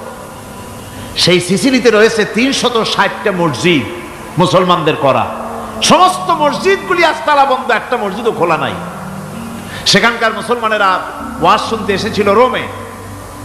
আমি তাদের জন্য পরামর্শ দিয়েছি যে গভর্নমেন্টের কাছে তোমরা দাবি জানাও যে অন্তত একটা মসজিদের দরজা আমাদের জন্য খুলে দাও। রোমের অবস্থানরত প্রবাসী বাংলাদেশি মুসলমানেরা আমাকে বলেছে, তাদের অনেকের বাড়ি চট্টগ্রামেও আছে, আমাকে বলেছে তাদের চোখে পানি আসছে বলার সময় যে চিরময়ের তাফসীর মাহফিল যখন আসে কলজাটা কাঁদতে থাকে যাওয়ার জন্য। তো যাওয়া তো সম্ভব না এত দূর থেকে, আমাদের সালাম বলে দিবেন যত লোক আসবে, আর আমাদের জন্য দোয়া করতে বলবেন যেন এই রোমের ভিতরে আমরা ইসলামের আদর্শের ভিত্তিতে আমরা যেন চলতে পারি। আপনারা দোয়া করুন তাদের জন্য। ভাইরা আমার, এই পৃথিবী একদিন পরিসমাপ্তি ঘটবে এবং আল্লাহর দরবারে আমাদেরকে উঠতে হবে এবং সেখানে আমাদের বিচার হবে। সেখানে আমাদের কি হবে? বিচার হবে। আল্লাহ পাক বিচারটাকে নির্ভুল করার জন্য, সঠিক করার জন্য প্রত্যেকের গলায় আমলনামা ঝুলায় রাখছেন। এখানে রেকর্ডের ব্যবস্থা করা হয়েছে। আল্লাহ পাক বলছেন, ওয়া কুল্লা ইনসানিন আলজামনাহু তাইরাহু ফি উনুকিহি ওয়া নুখরিজু লাহু ইয়াওমাল কিয়ামাতি কিতাবান ইয়ালকাহু মানশুরা। আল্লাহ পাক বলেন, প্রত্যেকের ভালো মন্দ কর্মফল, কর্মলিপি আমি তার গলায় ঝুলায় রেখেছি। কিয়ামতের দিন সে নিজের কাছে স্পষ্ট সব দেখতে পারবে, কোনো জিনিস বাদ পড়বে না। তার গলায় তার আমলনামা ঝুলানো আছে, সব রেকর্ড হতেছে। আমরা যা করছি সবগুলি রেকর্ড হয়ে যাচ্ছে। কোরআনে কারিমে আল্লাহ রাব্বুল আলামিন, আমি গত বছরও বলছিলাম যে বিজ্ঞানের আবিষ্কার যত বাড়বে কোরআন বোঝা মানুষের জন্য তত সহজ হবে। কোন সুবহানাল্লাহ। কোরআন বোঝা মানুষের জন্য তত সহজ হবে। সুতরাং মানুষের গলার সাথে আল্লাহ পাক বলছেন যে একটা আমলনামা আমি ঝুলাই দিয়েছি তার গলার সাথে। সে যা করতেছে ওখানে সব লিপিবদ্ধ হচ্ছে, কম্পিউটারাইজড, কম্পিউটারের মতো এগুলি সব গ্রহণ করতেছে। এগুলি কিয়ামতের দিন তার সামনে হাজির করা হবে। কিয়ামতে যখন আমলনামা তার সামনে দিয়ে বলা হবে, ইকরা কিতাবাকা কাফা বিনাফসিকাল ইয়াওমা আলাইকা হাসিবা। তাকে বলা হবে, নিজের কর্মলিপি নিজেই পড়ো, আজ তুমি তোমার নিজের হিসাব নিতে যথেষ্ট। বন্ধুগণ, এই মাহফিলে যত লোক আমরা বসে আছি, আমরা আমাদের হিসাব নিতে যথেষ্ট না আরেকজন লাগবে? কোন আমরা যথেষ্ট কি না? কথা বোঝেন নাই। আমি বলতে চেয়েছি এটা, আমরা যদি এখন চোখ বুঝে চিন্তা করি যে পিছনের জীবনে কি করেছি, মনে পড়বে নাকি পড়বে না? বলেন, সবাই পড়বে কি পড়বে না? ছোটবেলায় কবে পায়ের নিচে কাটা ফুটেছিল, কবে কোথায় আছাড় খেয়েছিলেন, কবে কার বেল, তাল, আম, কাঁচা আম চুরি করে খেতে গিয়ে কিল খেয়েছিলেন, তাড়া খেয়েছিলেন, তাকে এখন মনে নাই? আছে। তাহলে কিল, ওই তাল বেল চুরি করতে গিয়ে যে কিলটা খাইছিলেন সেটাও মনে আছে, ভালো মন্দ সব মনে আছে। তাহলে কোন হোটেলের রুমে কি করছিলেন, কোন স্কুলে কোন কলেজে কি করছিলেন, তারপরে জীবনে ছোট বড় ঘটনাগুলি সব বুঝতে মনে পড়বে না? এবার হিসাব করেন, মনে যদি পড়ে এবার হিসাব করেন আপনি জান্নাতি না জাহান্নামী। আপনি আপনার নিজের হিসাব নেওয়ার জন্য যথেষ্ট। তাকে হিসাব করতে বলা হবে, তোমার হিসাব, তোমার নিজের হিসাব নেওয়ার জন্য তুমি যথেষ্ট, তোমার হিসাব তুমি নিজেই করো, এটা পড়ো। আর সেই কিয়ামতের দিন কোনো সাহায্যকারী মিলবে না। লান তানফাকুম আরহামুকুম ওয়ালা আওলাদুকুম ইয়াউমাল কিয়ামাহ। লান তানফাকুম, কিয়ামতের দিন কোনো ফায়দা হবে না, অবশ্যই কোনো ফায়দা হবে না, কোনো উপকারে আসবে না। কিয়ামতের দিন তোমার সন্তান, তোমার স্ত্রী, তোমার মাল, তোমার সম্পদ কোন উপকারে আসবে না। কিয়ামতের ময়দানে সেদিন সব তোমার সাথে বিচ্ছেদ করবে, সব পালায় যাবে। সেখানে উৎকোষেরও কোনো কারবার নাই যে ঘুষ টুস দিয়া, ফেরেশতাদের কোনো রকম বুঝবাজ দিয়া, আলাদা কোনো চোরাগলি পথ দিয়া একেবারে ফুট করে ভেসতে চলে যাবেন, এমন কোনো সুযোগ নাই। অনেকে বলে, হুজুর এমন কিছু দোয়া শিখায় দেন যাতে ওই সব জেহাদ, বোমা এগুলি খুব ভয় পাই, ওসব রাস্তা টাস্তা না, খুব সহজে কিছু দোয়া দুরুদ করিয়া আস্তে করে জান্নাতে চলে যাওয়া যায়, এরকম একটা দোয়া, এরকম একটা পথ বলে দেন। আমি বলি, ভাই এরকমের কোন চোরাগলি আমার রাসূল আবিষ্কার করতে পারেন নাই। আল্লাহর পয়গম্বরের ওই ধরনের কোন পথ আবিষ্কার করতে পারেন নাই। সেখানে কিয়ামতের দিন কাউকে উৎকোষ গ্রহণ করার কেউ নাই, উৎকোষ দেওয়া যাবে না।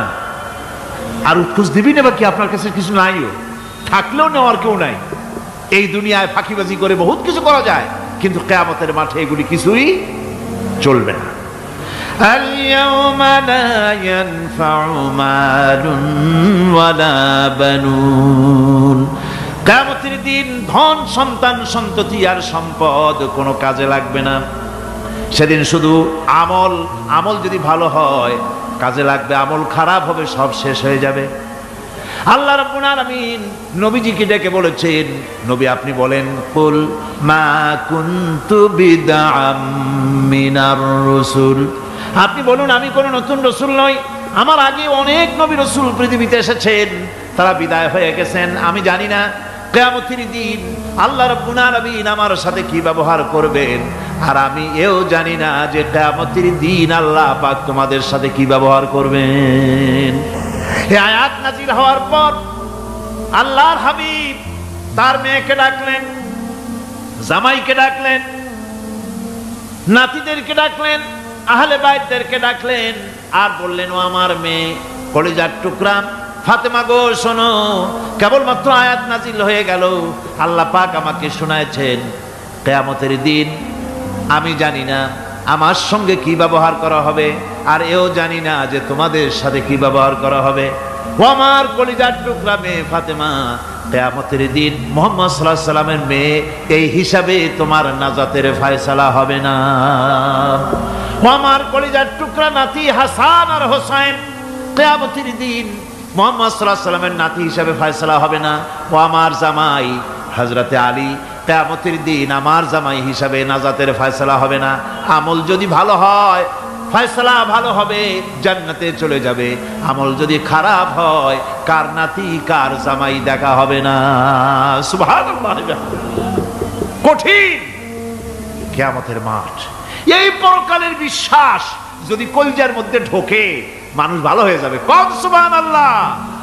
ওই যে মক্কার জীবনে ওই সমস্ত মানুষগুলি যারা চুরি করত, ডাকাতি করত, জেনা করত, বদমাশি করত, যারা শয়তানি করত, যারা মানুষকে খুন করত, এই মানুষগুলি এত ভালো হয়ে গেল, যারা চুরি ছেড়ে দিল, ডাকাতি ছেড়ে দিল, জেনা ব্যভিচার ছেড়ে দিল, এত ভালো হয়ে গেল, পৃথিবীর মধ্যে সেরা মানুষ তারা হয়ে গেলেন। জোরে বলেন সুবহানাল্লাহ।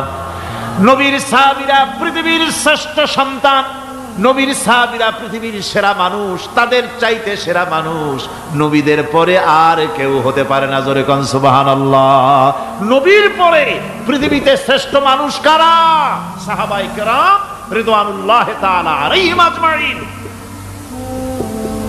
ওনারা তো কুফরের মধ্যে ছিলেন, শিরকের মধ্যে ছিলেন, চুরি ডাকাতি জেনা ব্যভিচার এমন কোনো পাপ নাই যা করা হয়নি। তারপরে যখন আল্লাহর নবীর কাছ থেকে তাওহীদ, রিসালাত ও আখিরাতের দাওয়াত পেলেন, কি সোনার মানুষ এক একজন হয়ে গেলেন। সুবহানাল্লাহ। যারা ছিলেন নারীর সতীত্বের জম, তারা হয়ে গেলেন নারীর সতীত্বের পাহারাদার। যারা মানুষের মাল চুরি করত, ডাকাতি করত, তারা রাতভর মানুষের মালের পাহারা দিল, মানুষের রক্তের পাহারা দিল। সুবহানাল্লাহ বিহামদি। রক্ত সম্পদের পাহারা দিল। রাসূল বললেন, খায়রুল কুরুনে কারনি, সর্বশ্রেষ্ঠ যুগ তো আমার যুগ। বন্ধুগণ, এরপরে একটা জীবন আসবে ওই কিয়ামতের ময়দানে।